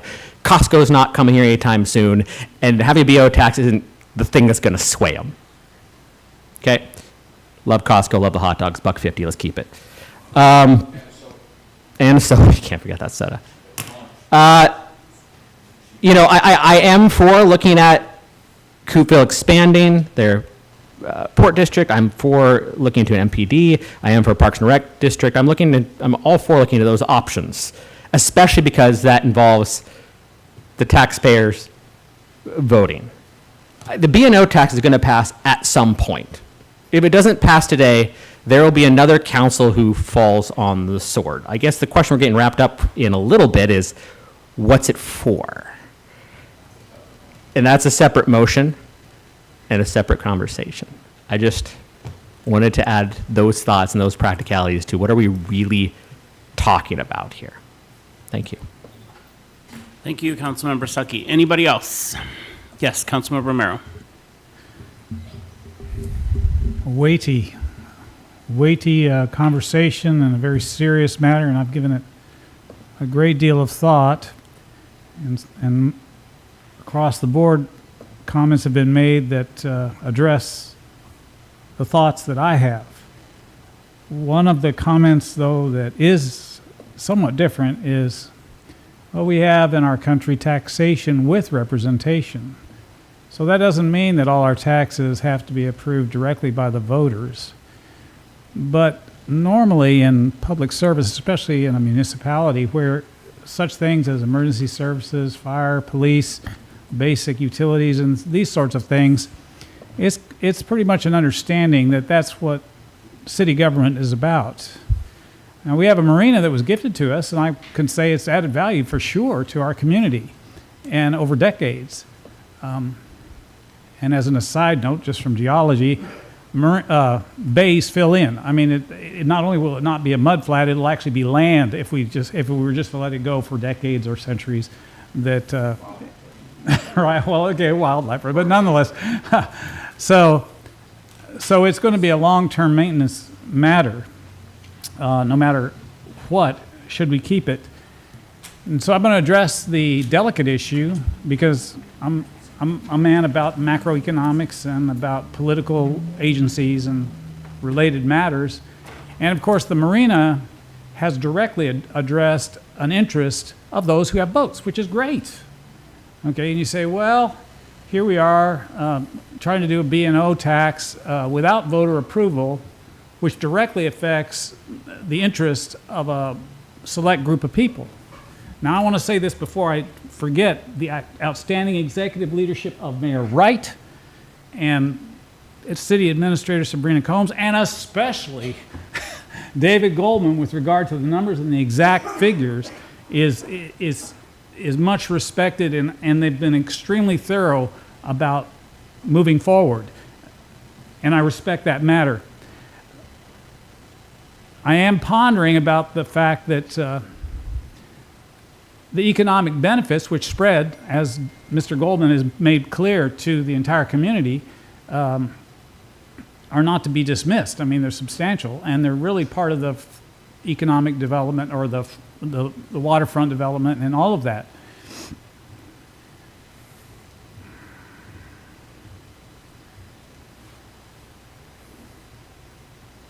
I am reticent about supporting a B&O tax because it's basically a tax for a non-critical, non-critical in the sense of public safety and the basic functions of municipality, and without a voter approval. Now, it is true that, my understanding anyway, from the Metropolitan Park District, which requires a 60% plus one vote to have its formation, where, well, I think that's for the port. The port district, I think it's 50. The port expansion was 50% plus one if it came out of Coopville. So I don't think that we've assessed those alternatives for such really what is a massive capital project. Now it's within most of our memories about massive capital projects with regard to the wastewater treatment plant. I won't go into the details because we all know about it, but there's a way that when you take a step on a massive, really a massive capital project, even of great value and worth, is that it takes on a life of its own, and it can be compared with like the nose of the camel getting into the tent. I mean, what I'm saying, it can become overwhelming.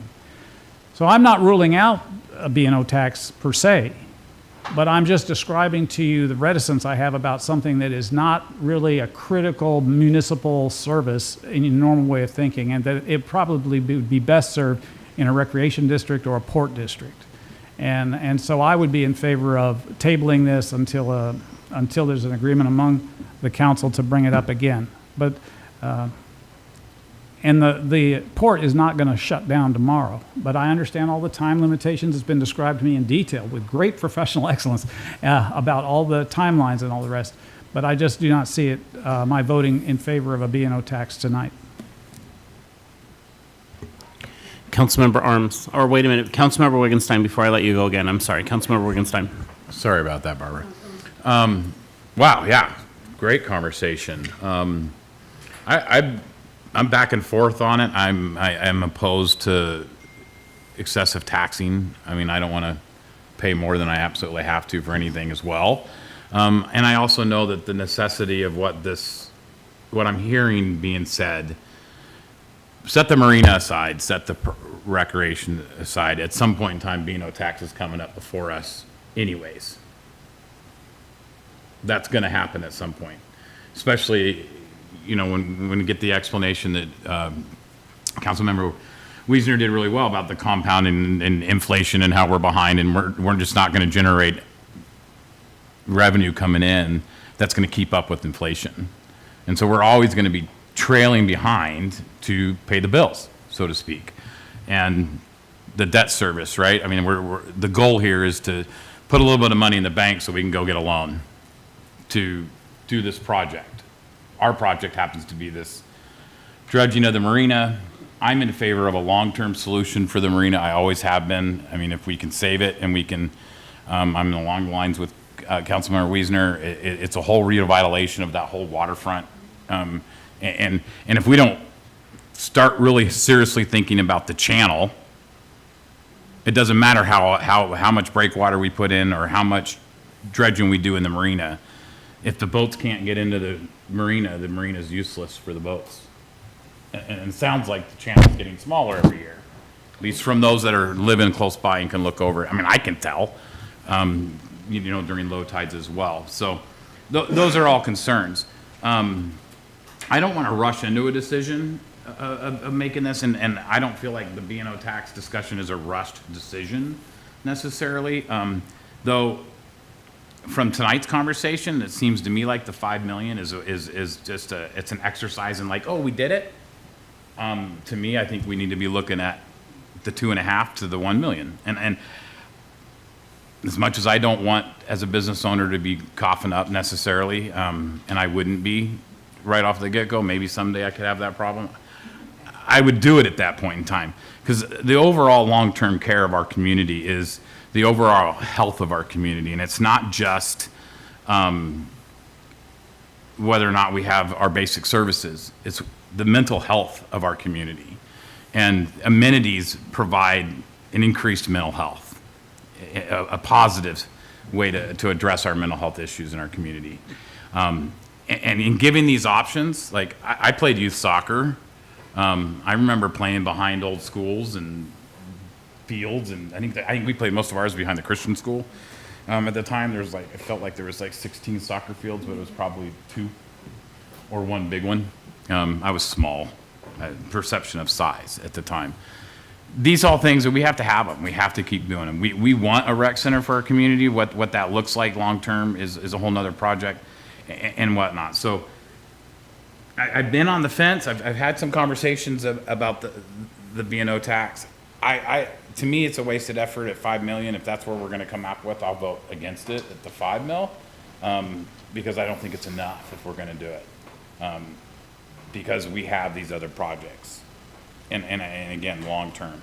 Whether the money gets earmarked in the next ordinance to specifically be for the marina or a council discretionary special project fund or whatever, I think that discussion has to be, entailed as well. But I would lean towards the latter of a special in case.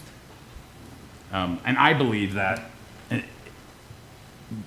the whole waterfront marina recreation of our north end of the island has to be a north end decision.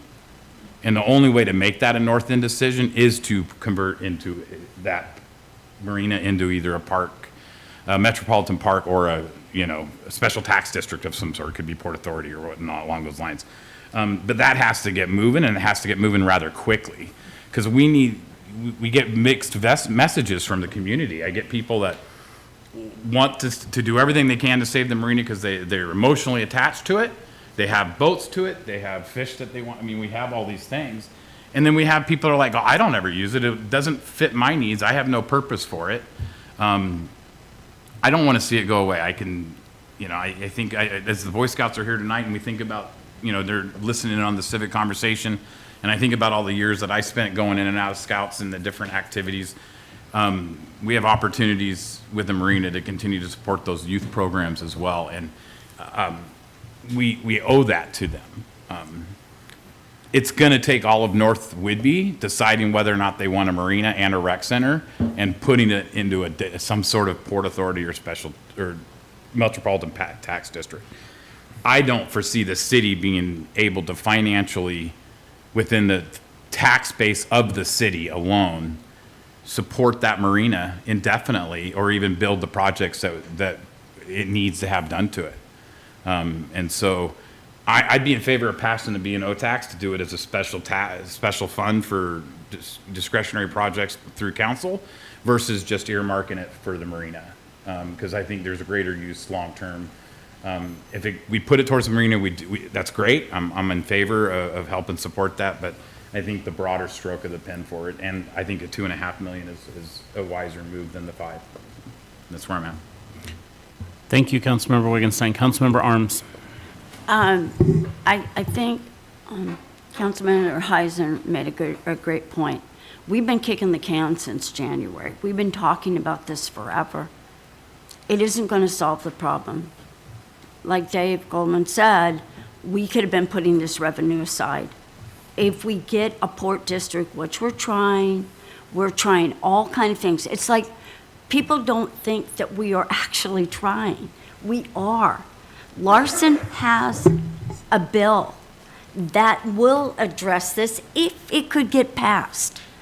It's not us holding it up. It's the feds. It's there. He put it there months ago. And so to think that we haven't tried, we did. We've done everything. Now we're at the point. We have to put some revenue. And like Dave Goldman said, we can stop it. If we decide nothing's working. I know the mayor, the city administrator, everybody's trying to work on getting a port district. We keep reinventing all these things. These things aren't going to make it go away. It's going to be there eventually. And the problem is we never talk about if it's decommissioned, because that's going to be an environmental nightmare along with everything else. And when you're talking about the boats not doing anything, they are paying for the dredge fee. That is built into their revenue that they have to pay to have their boat in the slip. They are paying for the dredge fee.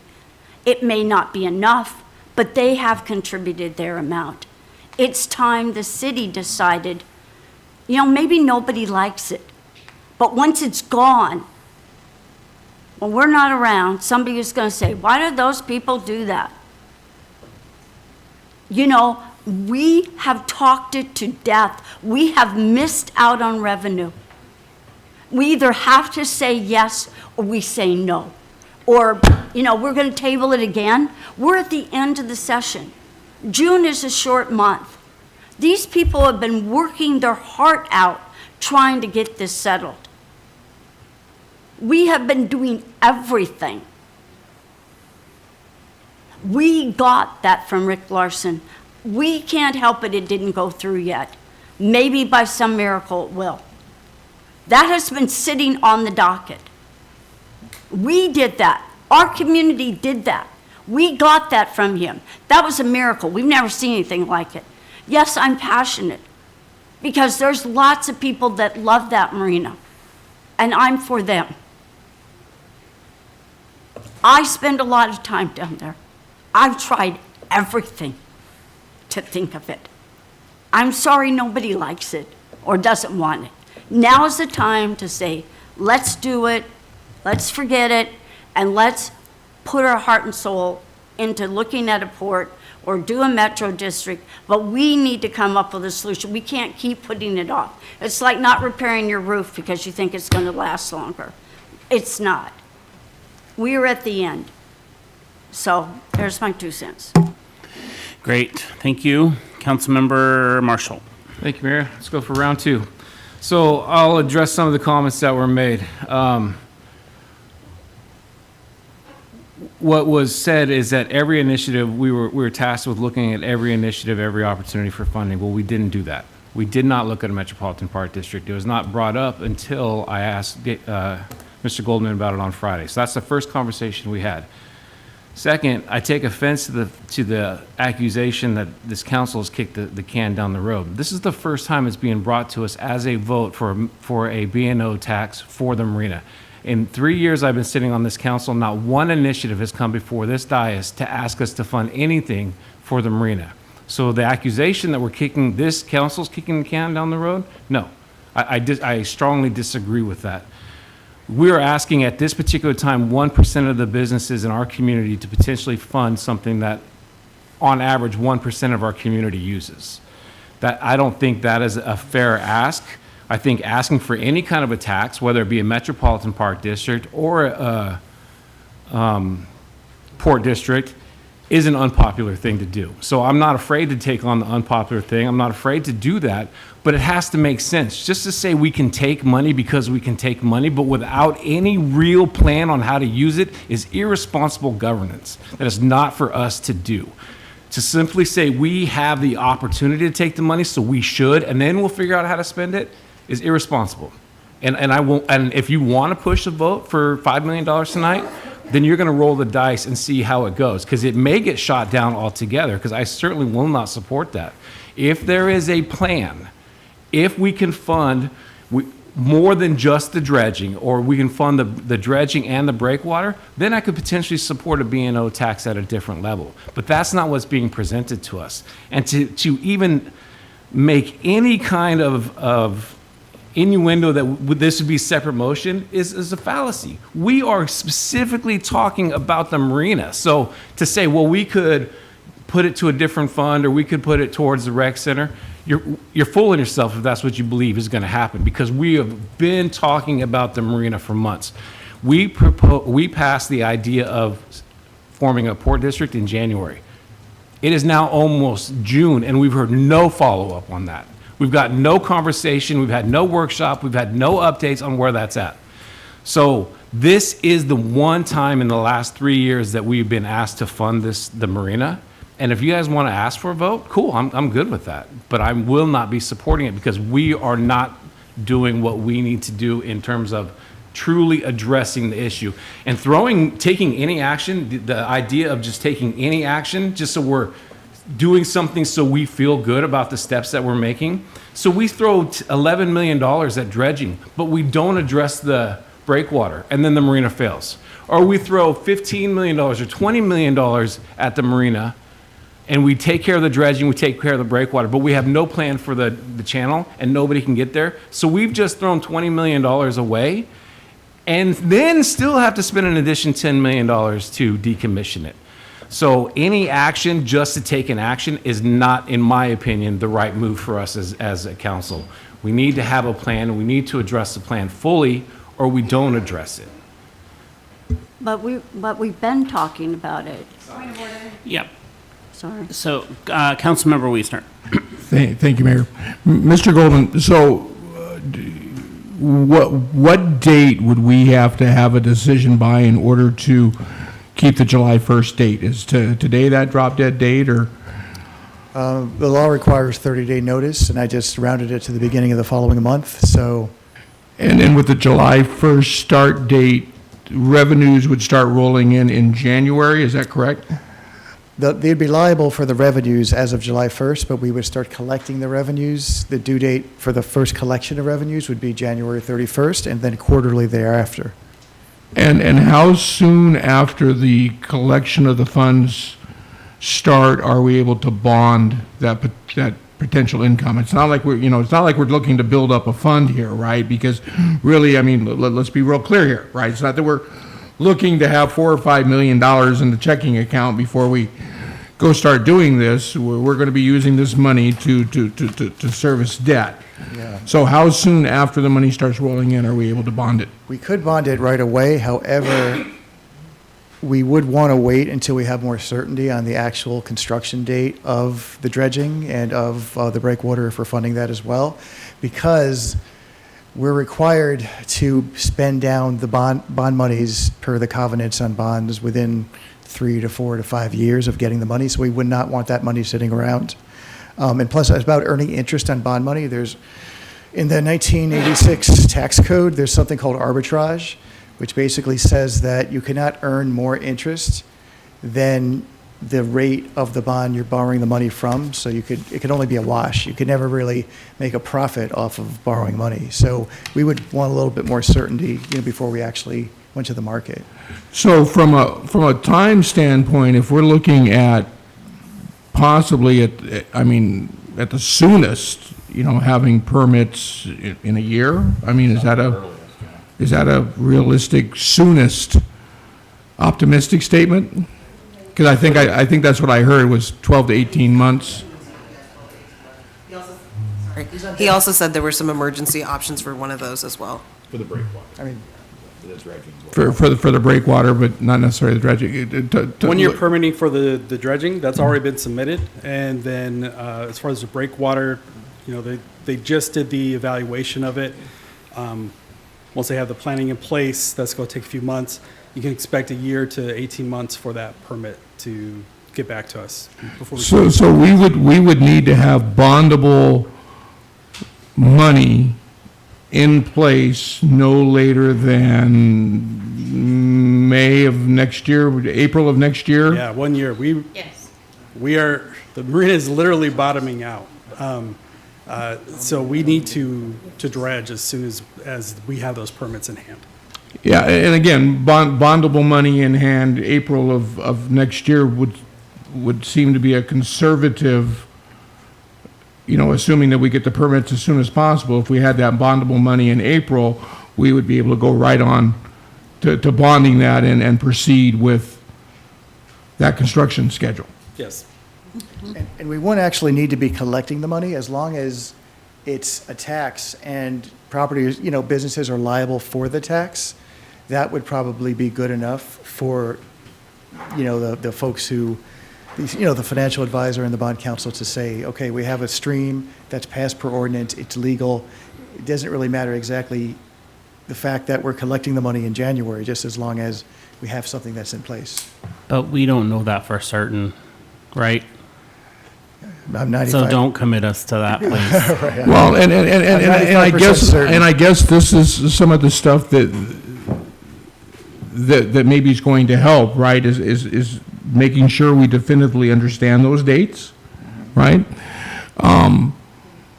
Making sure we understand this 20-year bonding versus 13 or 14-year bonding. If BST is telling us this dredging is a 13 or 14-year fix, obviously assuming that we're going to bond it for 20 years is probably not a smart deal. Those are some things, I would certainly like to hear back on. And again, I'm going to say, and I'm not speaking for anybody else up here, but I'm just speaking for what I think everybody else up here is feeling.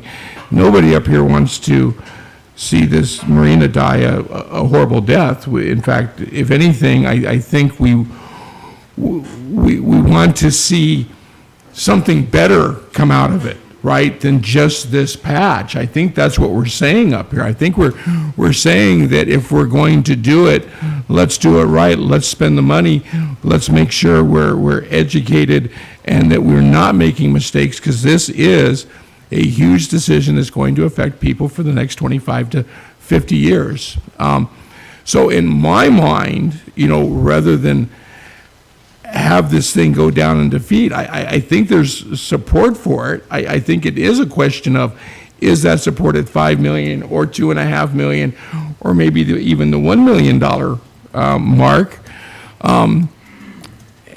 And I think we've got time to vet out the rest of this discussion. I have a real problem, the only problem I would have passing some sort of a B&O tax, and again, I think I've explained fairly clearly why I'd be in support of it, because I understand the taxing structure in this state forces us to do this for any new and additional community projects that are coming out of the general fund, right? So because of that, I universally support this idea, but I want to make sure that I have the information I need to make that informed decision, and that is some of these things involving how much bonding capacity is it going to get? Is that enough to complete those projects? But where I have a problem is that second part of the ordinance. I don't think I'm quite there yet, which is earmarking this for marina and community center, because I think, quite frankly, we're pulling the wool over people's eyes. If we make a vote and insinuate that this money is going to be going towards a community center, when right now the way we're looking at it is with the proposal that seems to be universally accepted, $5 million, that's going to be just barely enough money with the recuperation of the existing bond payments to get the marina taken care of.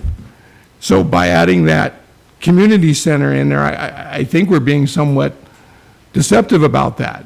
Now, again, back to, if there was a plan in place where at the $2.5 million point, we can accomplish this stuff with the marina and we can start building up a fund to service a community center, well, that's something I would certainly like to know, because that's, the focus right now has been on the marina. They're tossing the community center in there as a, kind of an appeasement, saying, hey, we did this to get you a community center, when there is no funding in the conversation we currently have to get us there. I guess that's where I'm struggling at, right? And in my mind, I would rather continue this discussion next month, date specific, ask you to come back with some of these clarifications that have come out of this meeting, than to vote on it now and have it go down, because that would be a deal killer for the marina, and I don't think any of us want that. And so that's where I'm at. I'm not talking about kicking the can down the road 6 more months, another year. I'm talking about working in a parameter which we have to work within. We have some date certains that we need this funding in place. We know what needs to take place here, right? But I don't know that we've looked at the entire big picture enough, and that's my only hesitation. So I'm not looking at kicking the can down the road for forever. I would like to have this come back date specific. Again, I'm willing to sit down and discuss it again in another couple of weeks, but I think you as staff have heard some of our concerns, and I'm absolutely 100% convinced that our smart staff can come back with addressing some of those concerns in a couple of weeks, and we can continue this conversation without feeling like we're kicking the can down the road, with feeling like we're actually trying to get us to a universal goal that we're all in agreement with. Councilmember, I just want to confirm that that is a consensus of council, that they only want a delay of a month. I think that's where we as staff are not completely sure if everybody feels like a month delay or a couple weeks delay is what everybody's looking for. I think based on the comments before this meeting and during this meeting, that's the uncertainty. You're saying delay it into June, but I'm not sure that that is a consistent piece of feedback that everybody may have. So I just want to confirm that. Well, I think ultimately that'll come up to a vote here in a little bit, right? We're either going to be voting on this item, or we're going to be voting to table this item, and if we vote to table this item, whoever makes that motion, right, is going to table it to a certain date. And I think there are questions that we have asked tonight, right, that are very legitimate questions and very legitimate concerns that we owe it to staff to have the time to come up with answers and address.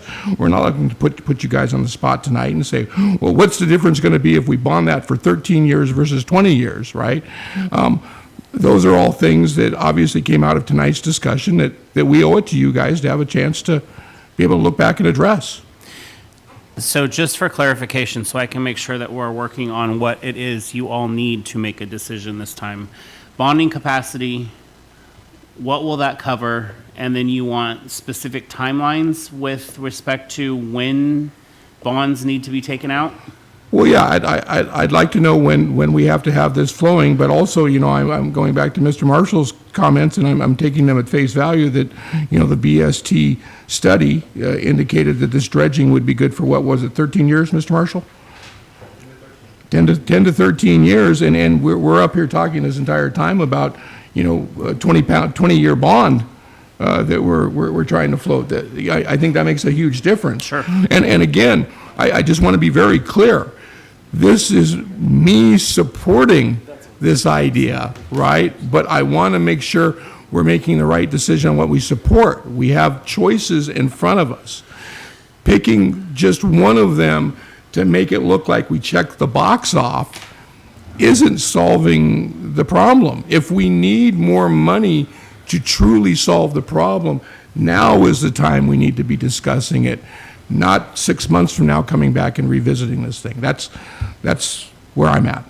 So David, bonding capacity, what will that cover? We'll work on this tomorrow. Timelines, dredging, good for, we need to look at that time frame. That I'll work with Elise and Brian on as well. What else specifically does council need? Well, and I think that several of us have voiced the opinion, how do we finish this off? You know, what is the next funding source we're going to be looking at, right? We've said from the beginning, this is not just a one and done. Yeah, no, and we hear you. What we need to hear from you now is, do you want us to pursue the Metropolitan Park District, or you want to go the Port Authority? That's up to you guys. You have to tell us. Well, I think that's a different. I think that's a different conversation. But that is the next step, though. But it's part of the pros and cons we could possibly have presented at the next meeting. It seems to me like there are some pros in the MPD that we don't have in the port, but it also seems like there's some cons. If it's a 60+1 vote versus a 50+1 vote, okay, well, but not adding to an existing port. So we will get back to you on those percentages and verify them for you. You get it. There's questions, and you know, understanding things like the difference between the port, where we would be handing that marina over to something we have absolutely zero control over, versus an MPD, where us as a council may continue to have a voice, you know, in that marina. I think those are all things that are pros and cons between the two of those additional funding sources. And if MPD and port is it, and that's the only other things we've got in our quiver, right, to discuss, then great. But again, is that it, right? Are we relying upon this B&O tax and either an MPD or a port, right? And then if we are relying on an MPD or a port as the only other funding source we have to get to the end, then quite frankly, we've got to have the conversation about what happens if we run that measure and it doesn't pass, right? What then? Are we proceeding with the dredging and the breakwater anyhow? You get where I'm coming from, right? I mean, if those are the only other two funding sources, we have to plan for that contingency if that didn't pass. And I don't know that we've had any of that discussion as of yet. Mayor Pro Tem? Thank you. In terms of gathering more information, I'm just curious about what exactly the council people, either on the fence or opposed, would need. What information would they need to make a decision? Because, we're hearing some legitimate questions about bonding capacity and timelines and stuff, and that's, like logistically, that makes sense, and it could be put off a couple weeks. But, this was first introduced to us last March of 2024. It was proposed at a council meeting, May 21st of 2024, and not adopted. And then there've been 2 more workshops, another council meeting discussion, 2 public outreach meetings, and this topic was originally scheduled, I think, for our council meeting in April, and it was delayed, to my understanding, at the request of a couple of council members. I don't know who that was. And so, yes, the can is being kicked. I don't know who's kicking it, but I know that we can stop kicking it tonight. We've had we've had much easier or much harder decisions that affected much fewer people that have not involved this much discussion. If we wait, if we wait until we have permits in hand for every capital project that we need and funding lined up for the breakwater, for dredging the marina, for dredging the channel. We've, at all of our workshops, marina-specific workshops and public open houses, we've said, we need to have this, pursue something like a port district. If it doesn't happen, then we'll have to cross that bridge when we get to it, I guess. But, if we wait until that vote happens and we know if we're gonna be forming a district or a metropolitan or a park district or whatever, so if we wait until we know for sure that that's going to happen, so we don't have a crystal ball, and we wait until we know for sure exactly how we're going to fund and permit the channel dredging and the marina dredging and the breakwater and everything for the big picture, we might as well just start decommissioning the marina now, because all of those things are never going to line up with the certainty that we would like it to. Trust me. I would really like to know what the outcome of a potential port district vote would be, because that would allow us to, I'm not sure what other direction we would even take. So I understand wanting that certainty, wanting that knowledge, but to me, it's just not, it's rational and it's logical and it's reasonable, but it's not realistic, I don't think. Sometimes you have to do the best you can with what you have at the time that you have it, and I think that doing nothing until we have that certainty is tantamount to doing nothing. So that's why I'm in favor of taking some kind of action. I think that, it's been 40 years. If we put this decision off till next month to answer the timeline questions and really flesh out the 5 million versus 2.5 million, if that conversation is being had in good faith, because there's actually a possibility of passing it and we're not just wasting staff's time, then if council needs a little more time, then obviously I will support the group. But we need to be really explicit about exactly what information we need in order to make a decision and what needs to be in place in order to make a decision.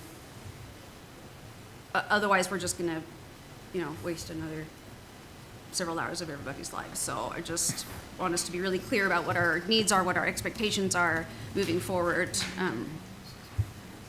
That is all. Thank you, Mayor Pro Tem, Councilmember Arms. Whatever.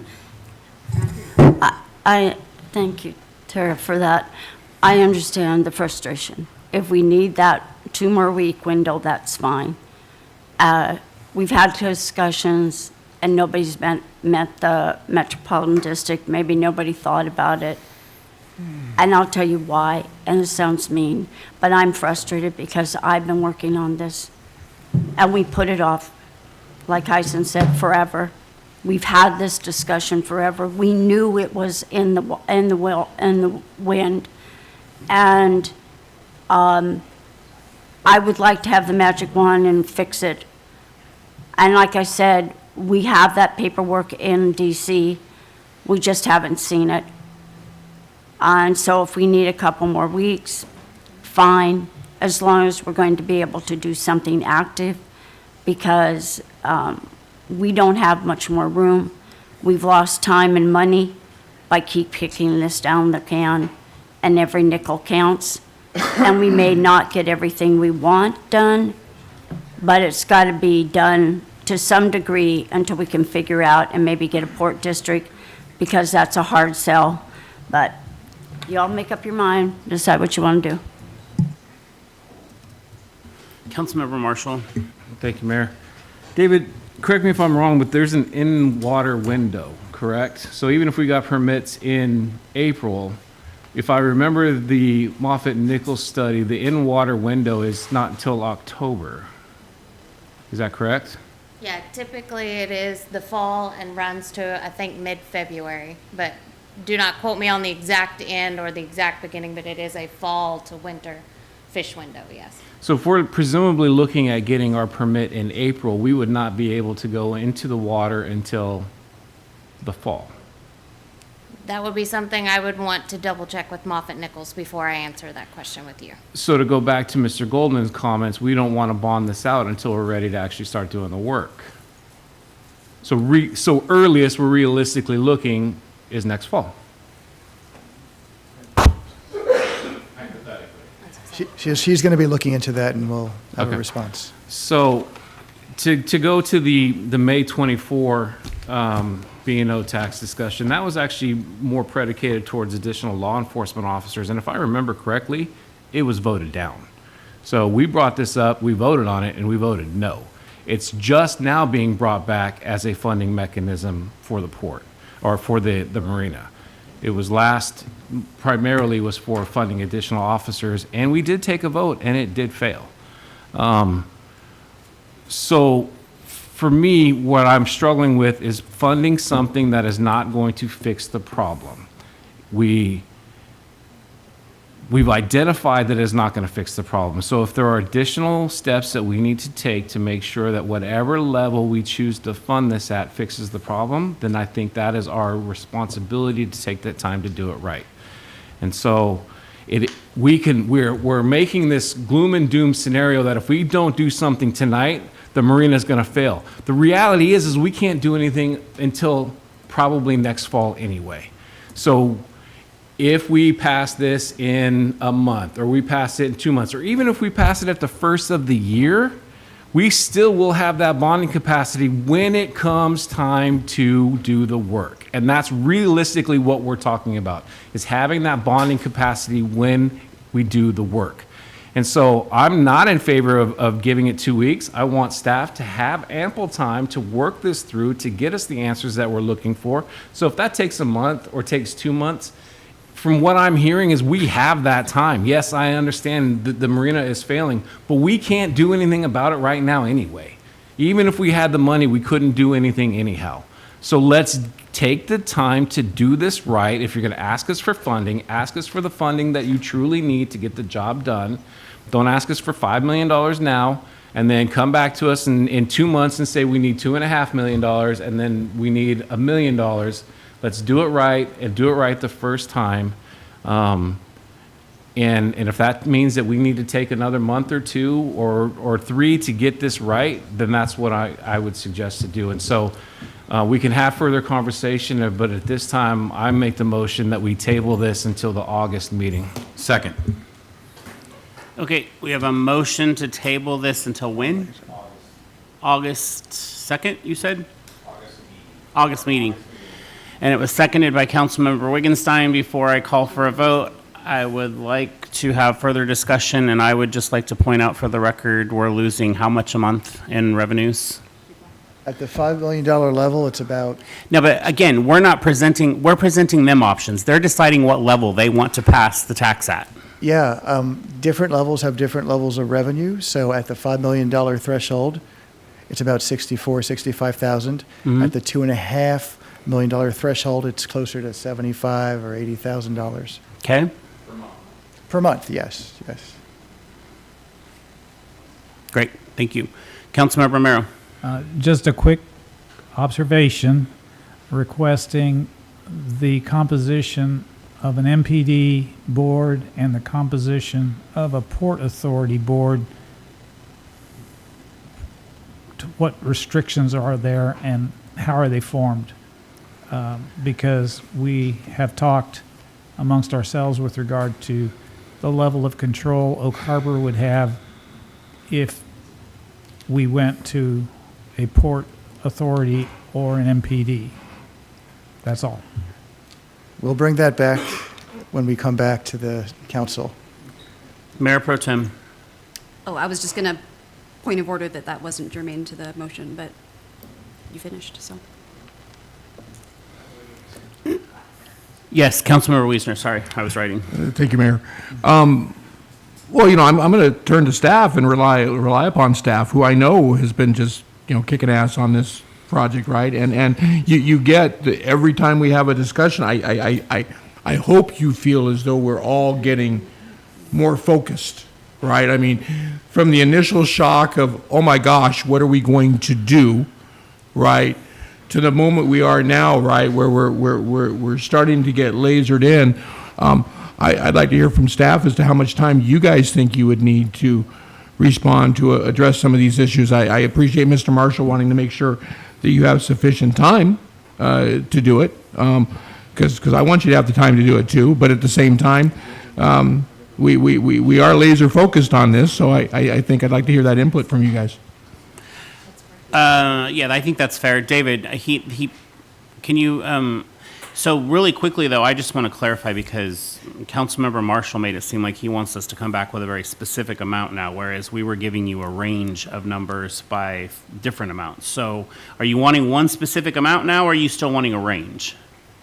Well, I think the range is particular, but I think going back to the bonding timeline, obviously doing a 20-year bond, and that's all the figures we've been dealing with. No, I got all that. I just wanted to make sure that do you still want a range though, or do you want one specific number? No, absolutely. I can't be any clearer in the fact that the $5 million is where my minimum support is at. I just hate to leave the money on the table that would complete and make things so much better. Got it. When we're going through all this now.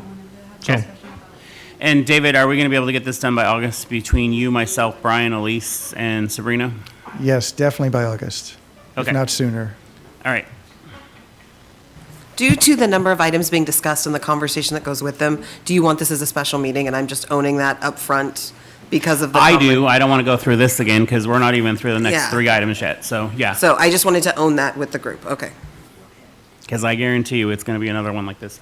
Yes, Mayor Pro Tem. Just seeking a clarification on the motion. We have 2 meetings in August. The first meeting is August, a regular council meeting is August 6th, and the second one is the 19th. So which meeting specifically are we tabling this until? I just asked for a special meeting, so that would mean adding a meeting in August. So that's the other thing that council's agreeing to. Usually in the summer months, we have less meetings, but you would be adding a meeting in order just to address this topic. And also, I understand the city clerk could correct me if I'm wrong, but because this is a public hearing, this has to be continued or tabled to a date certain? Yes. Okay. Yes, David, you're correct. We have to specify the date at which we would continue the public hearing. So that means we have to schedule the special meeting right now. What about the meeting we normally have in July? It is. We have 2 meetings in August. We're back to 2 meetings. Yes, we have 2 regular meetings in August and 1 workshop. So is it too late to just make one of those meetings about this topic, or? I'd have to look in the agenda center to see I if know, we I had don't know. anything scheduled. That's not in my mind. So I can either. take that, I can look in the system real quick, but I think the other thing is for staff, that means any items that we have might, just for all of us to be warned, add an intensity to those meetings before or after, just as a heads up. We can make that work. So, okay. So we- Go ahead. Sorry, in terms of voting on the motion, It needs to have a date specific. it needs to have a specific So we need to do a friendly amendment. date. Yeah, so I don't know if, Eric wants to amend his motion to assign a date, or if you want someone to propose an amendment, yeah. Yeah, if it's okay to amend my motion, I will amend it to table this until the August 19th meeting. And I will second that amendment. Okay, so we have a motion to amend the original motion to August 19th. And it was seconded by Councilmember Wittgenstein. Any more discussion on that before we vote on the amendment?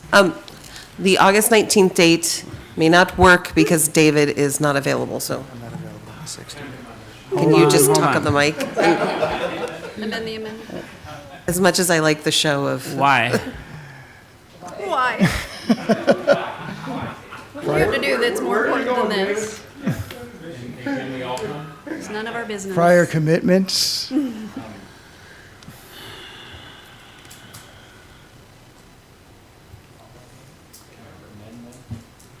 Are you on vacation, or are you just gonna be at a conference? It's a personal issue, it's not something that's happening. Yeah. Well, I'm just asking if he's gonna be on vacation. It's on the record. There are some personal things going on. Oh, well, that's fine. If it's personal, that's fine. I was just, if you're at a conference, I was saying you could just phone in is all I was saying. Is there, that's true. That's why I Yes, was asking. The 6th works. It's the 9th. The 6th works. Okay, okay. Good Lord, I'm lost. I don't even know. So we need to vote on the amendment for the 19th, and then, Vote that down. and then, yes. So, all in favor of the amendment of the meeting for August 19th to have this continue to raise your right hand? Is this just the amendment? Yes. Just the, this is the wrong amendment, so we're, The wrong amendment, so we're. Now you want to vote this down, right? yeah. Right. Yes. Yeah. So, all in favor, raise your hand. There's nobody in favor. All opposed, raise your right hand. All opposed. So, now we can amend it again. Thank you, Mayor. David, does August 5th work for you? What day? 6th? August 6th. Yes, 6th is fine. And there's Sixth nothing is a on the council Wednesday. packet on the 6th. Yes, it It's is. the 5th. It is, 6th is a Wednesday. Councilmember Marshall, it is because of National Night Oh, Out. copy. Okay. And Yep, so yep. on your council calendar, Got you. it's the 6th. Okay. Then I amend my motion to table this to our August 6th meeting. Second, the amendment. Okay, so we have an amendment to table this public meeting to August 6th meeting, and seconded by Councilmember Wittgenstein. Any further discussion? Hearing none, everyone raise your right hand. That's on the amendment. That's on the amendment, yes, yeah. On the amendment? Yes, yes. It's fine. So now the amendments, after we have the. Now the amendment. Now the amended motion to, Table is on the 6th of table until the 6th of August. Is there any further discussion? All in favor, raise your right hand. What do we have? 1, 2, 3, 4 in favor. All opposed? 3 opposed. All right. Motion passes. All right, I think we are done with this one. And we are going to take a 5-minute recess, whether you want to or not. So do they table the second item?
right, our 5 minutes is up. We're back in session. Our next item on the agenda is ordinance number 2000, creating Oak Harbor Municipal Code, Chapter 3.99, pertaining to the administrative provisions for a city business and occupation tax. Introducing this topic is our Deputy City Administrator and Finance Director, David Goldman. Recommend tabling it to, August 6th. I move that we table ordinance number 2000 to Well, hold on, August we don't 6th. even have everyone back for a vote yet.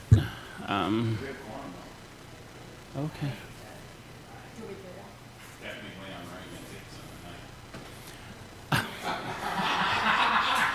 Second. All right, so we have a motion to Second. table this public hearing to August 2nd, seconded by, oh, I'm sorry, August 6th. I've only been here since 7:30. And it was seconded by Councilmember Marshall. Is there any further discussion on this? This is just a continuation. Julie, do they need to open up a public hearing? Do we, that's my question. Do we have to yes, open? Mayor. Oh, sorry. Thank you. Did I jump way out of turn? Yep. I was going to ask that question too, so. All right, so first, we're going to open the public hearing. Can I do that with a motion? on the table? Okay. So I'm going to confirm that we received no public comment on this issue. That's correct, Mayor. We received no public comments on this ordinance. All of you wonderful people that are still with us, would anyone like to step forward and make public comment on this issue?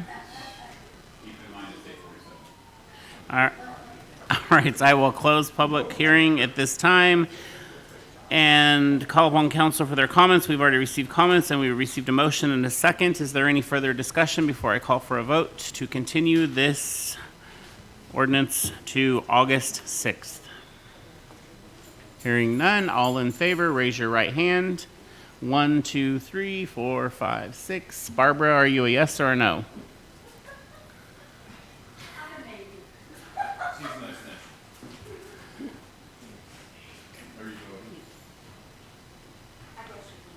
Okay, 7-0, passes unanimously.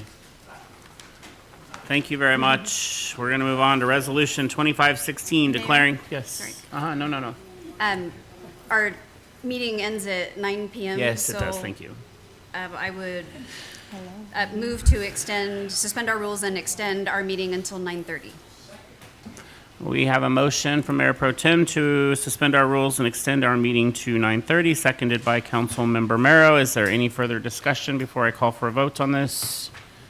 Hearing none, all in favor, raise your right hand. Passes unanimously. We are extended to 9:30. All right, thank you very much, Mayor Pro Tem, for that. That was on my list tonight. Resolution 2516, declaring certain city property of the water, solid waste, storm drain, and/or sewer utility to be surplused. Here to introduce that is our Public Works Administrator Manager, Sandra Place. Good evening, Mayor, City Council members. Again, I am going to present Resolution 2516. So we have a capital asset policy in place, and the goal of that asset policy is to have an inventory system that provides control and accountability. The Finance Department is responsible for maintaining this policy. The Office of the State Auditors does require us to report to them each year, and it requires us to file an annual inventory, which we have now done. And so the Finance Office will be keeping this information. The whole goal of this agenda item is to remove items that we found are just old and outdated on the list and to clean it up. So we provided this list of items that are specific to the utility funds. This requires a public hearing per RCW 3594040, which is what we're here today to do, and I provided you with a motion. Thank you, Sandra. I will open the public hearing at this time, confirm that no public comments have been received. That's correct, Mayor. No comments were received. Is there anyone present here with us this evening that would like to step forward and make public comment on this issue? Hearing none, I will close the public hearing and call for council for their comments. Are there any? Yes, Councilmember Stuckey. I motion to set a public hearing date of May 20, 2025 to adopt Resolution 25-16, declaring certain city property of the water, solid waste, storm drain, and/or sewer utility to be surplus property, and authorizing the removal of these assets from the capital list. Second.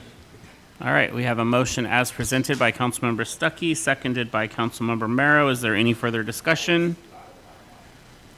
Hearing none, all in favor, raise your right hand. Passes unanimously. Thank you very much, you. Sandra. Sorry to keep you so late. Moving on to Resolution 2518, adopting the Comprehensive Safety Action Plan and establishing a goal of 0 traffic deaths and serious injuries. Here to introduce this topic is our city engineer, Alex Warner. Thank you, Mayor and Council. This should look familiar to you. We've brought the Comprehensive Safety Action Plan several times to you. In your packet, you'll see that we have the finalized plan, and we're coming to you now to have a commitment made by council such that we can apply for a grant. So again, this was a joint effort through our Island Regional Transportation Planning Organization. DKS Associates was the consulting expert. What we're asking for you to do is to commit to the goal to reduce the number of traffic deaths and serious injuries to 0 by the year 2045. So this will allow us to apply to the Safe Streets for All grant program, which was actually approved tonight in the consent agenda. So this is a bit more of the formality end of the matter. Passing the resolution will provide further commitment from the city of Oak Harbor and strengthen the grant application. So this is a very competitive grant. It's national. It's funded by the Bipartisan Infrastructure Law, $5 billion from 2022 to 2026. We will not be asking for all of that money. The action I have here for you is to approve Resolution 2518, adopting our Comprehensive Safety Action Plan and establishing the goal to reduce the number of traffic deaths and serious injuries to 0 by the year 2045. Thanks. Thank you very much. I will confirm that we received no public comment on this issue. That's correct, Mayor. No public comments were received. Great, and then I will call upon those present this evening to step forward and make public comment on this issue if you would like. Hearing none, we will call upon council for their questions, comments. Councilmember Wittgenstein. I'd like to move to approve Resolution 25-18, a resolution of the City of Oak Harbor adopting the Comprehensive Safety Action Plan and establishing a goal to reduce the number of traffic deaths and serious injuries to 0 by the year 2045. I second the motion. We have a motion as presented by Councilmember Wagenstein, seconded by Councilmember Merrow. Is there any further discussion on the matter before I call for a vote? Hearing none, all in favor, raise your right hand. Passes unanimously. Thank you very much. All right. Thank you all for your support. Thank you, Alex. All right, other items for consideration. We have the Hillside Plat and Plan Residential Development, PRD Extension Update. Here to introduce this topic is our Development Services Director, David Kuhl, with assistance from the City Administrator, Sabrina Combs. Thank you, Mayor, members of council. Good to be the closer on a night like tonight. This is the Hillside Plan Residential Project. Little background for you. You remember back in March 25th of 2025, I provided a little background on the Hillside project. At that time, council provided a 60-day extension to allow the developer to come back with more information and to provide more documentation. Staff sent a letter to the developer on April 23rd. We had a list of items we asked the developer to come up with. The bonding documents that you had talked about at that time, the project updates, the fire marshal requirements. Mike Buxton had a number of requirements that were listed. A confirmation of the utilities and what utilities were available and when those would be put in. The options for moving dirt that was based on requirements from the Washington Department of Ecology. So with those requirements, the city attorney has reviewed the bond that was originally submitted for the Hillside project. That was a $1.3 million bond, and that was for the infrastructure in segment 1. And the attorney looked at that and he said that is sufficient, and that one meets the requirements. Other bond information was submitted by the developer, and that was just done on Monday the 19th. This paperwork you can't read from here. but it does have all the bonds that are in for the model home bonds as well as the infrastructure. There's additional bonds listed in this documentation that we don't need. Those are bonds for the waterfront project, but I assume the developer just wanted to make sure all the bonds for all of his projects were up to date. So that is here and available for you to review. The fire requirements, again, were Mr. Mike Buxton, who came up with a letter. This is obviously not legible, but I have a copy of the letter in my file if you have any specific questions on items he was asking for. Essentially, he was asking for the road to be put in from Erie Road and up to Lot 70, which is where the fire hydrant would be installed, and he wanted a surfacing that would be acceptable to the city. So that was just in segment 1, and that's just the first 10 lots. Also, private utilities were a concern at the meeting, and so the developer did come in and meet with us on May 6th, and he did provide more information for us. He said he's been working with PSE and has had some challenges there, and we're aware of PSE having challenges around the area getting utilities installed. Apparently, Cascade Natural Gas is okay. Also, the fiber for the project, the developer apparently is comfortable with that relationship with Ziply, and so that is moving forward as well. So it sounds like just PSE is the one main holdup. So next steps, staff has asked the city attorney to draft a potential agreement, and we've seen a draft agreement to do an extension of the development agreement. The developer is going to work with staff and bring it back to the hearing examiner. So the whole point of this project was to give the developer 2 more years with an extension to continue working on segment 1, continue his momentum so he can move forward, and then during that time go back to the hearing examiner where he'll be able to get more time built into the hearing examiner decision. That decision would give him 5 more years theoretically to finish all 192 lots in that particular development. So staff also needs a decision from council with further steps, things you'd like to see from here. So the developer is here, and I'm sure he'd be available to answer any questions you might have. Thank you. Great, thanks, David. Is council comments, questions? Councilmember Romero. Just as a general principle, as a council member, I'm eager for the city to remove as many barriers that are preventable to getting this done.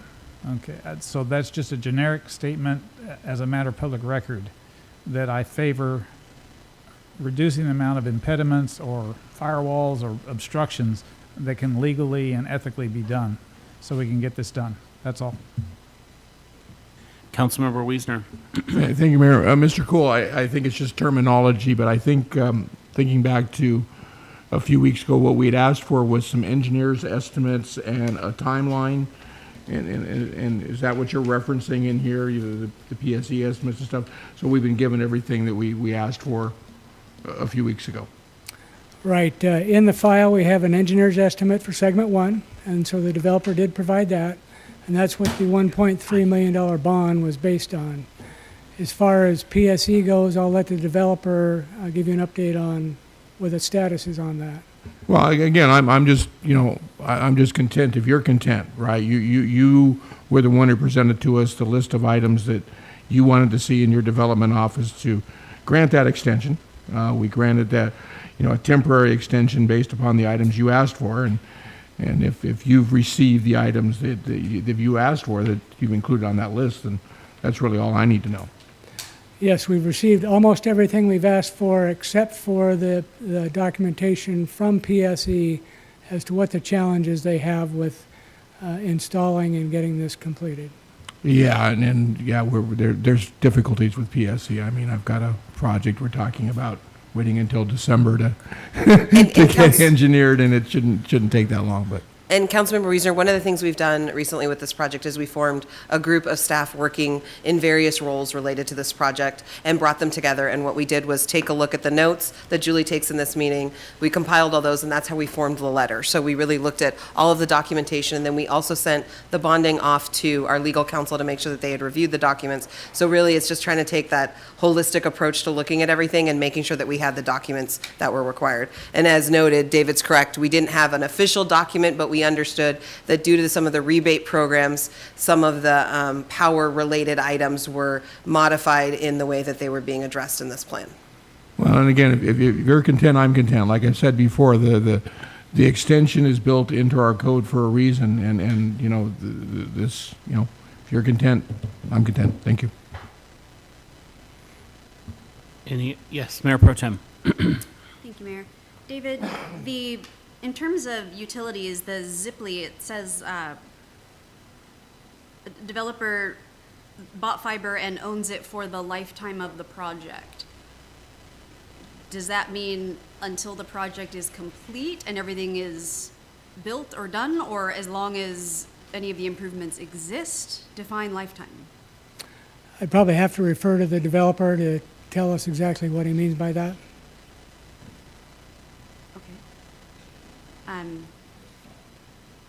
Do you have any, Mr. Thompson, do you have a ready answer to that question? I do. Scott Thompson, 2900 Scenic Heights Road.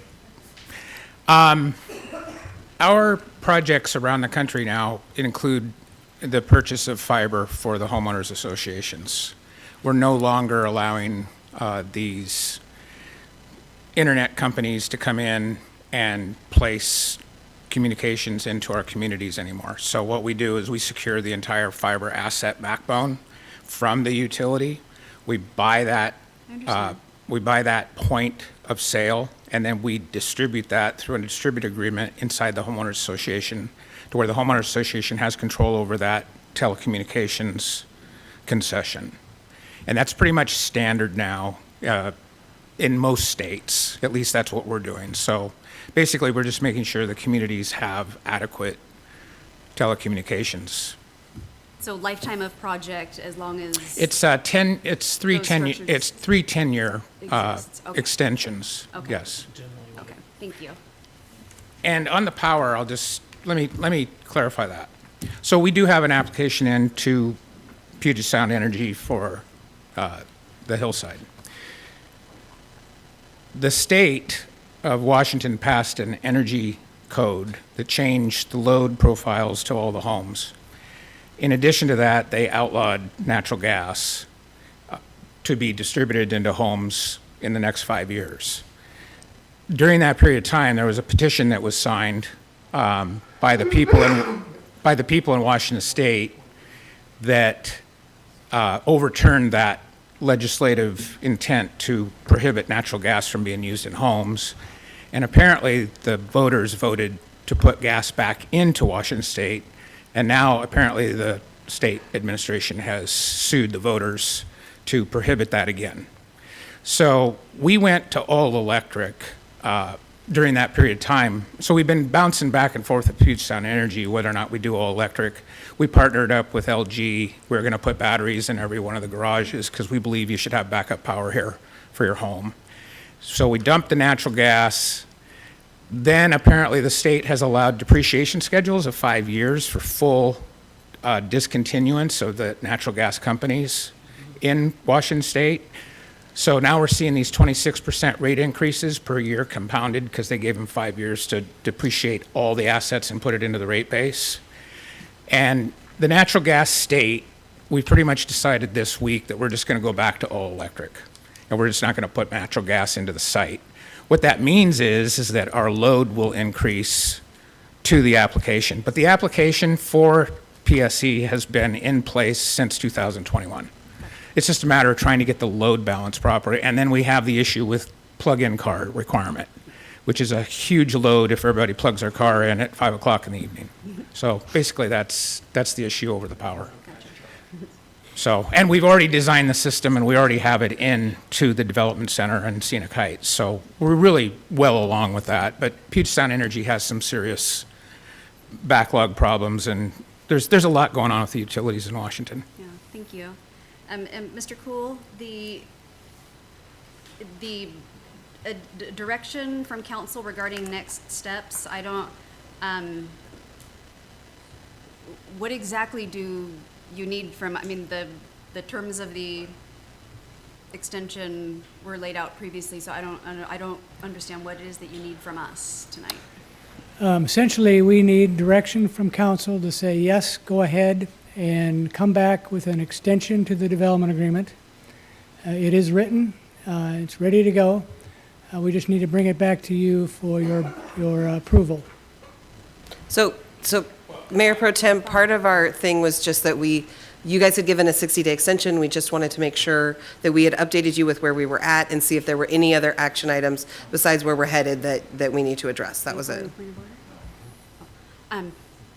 Okay, so, yeah, as long as we're receiving all the information that we have requested, then, I mean, yeah, I'm okay with just proceeding as written. I mean, unless there's a hiccup or non-compliance or something, but, I mean, it sounds like we're getting the information that we need, so I'm good with that. Yeah, and so again, there was no need for action or anything. It was just a matter of this was more informational to keep you guys in the loop, and then we will continue to do so. But we just wanted to know, can we continue to proceed with what was originally approved and what the plan is and go from there? And it sounds like you guys are good with that. So Councilmember Wittgenstein, yeah, and then I'll call. Sorry. Yeah, how hard would it be to make action in the next 5 minutes so this can be done and over with?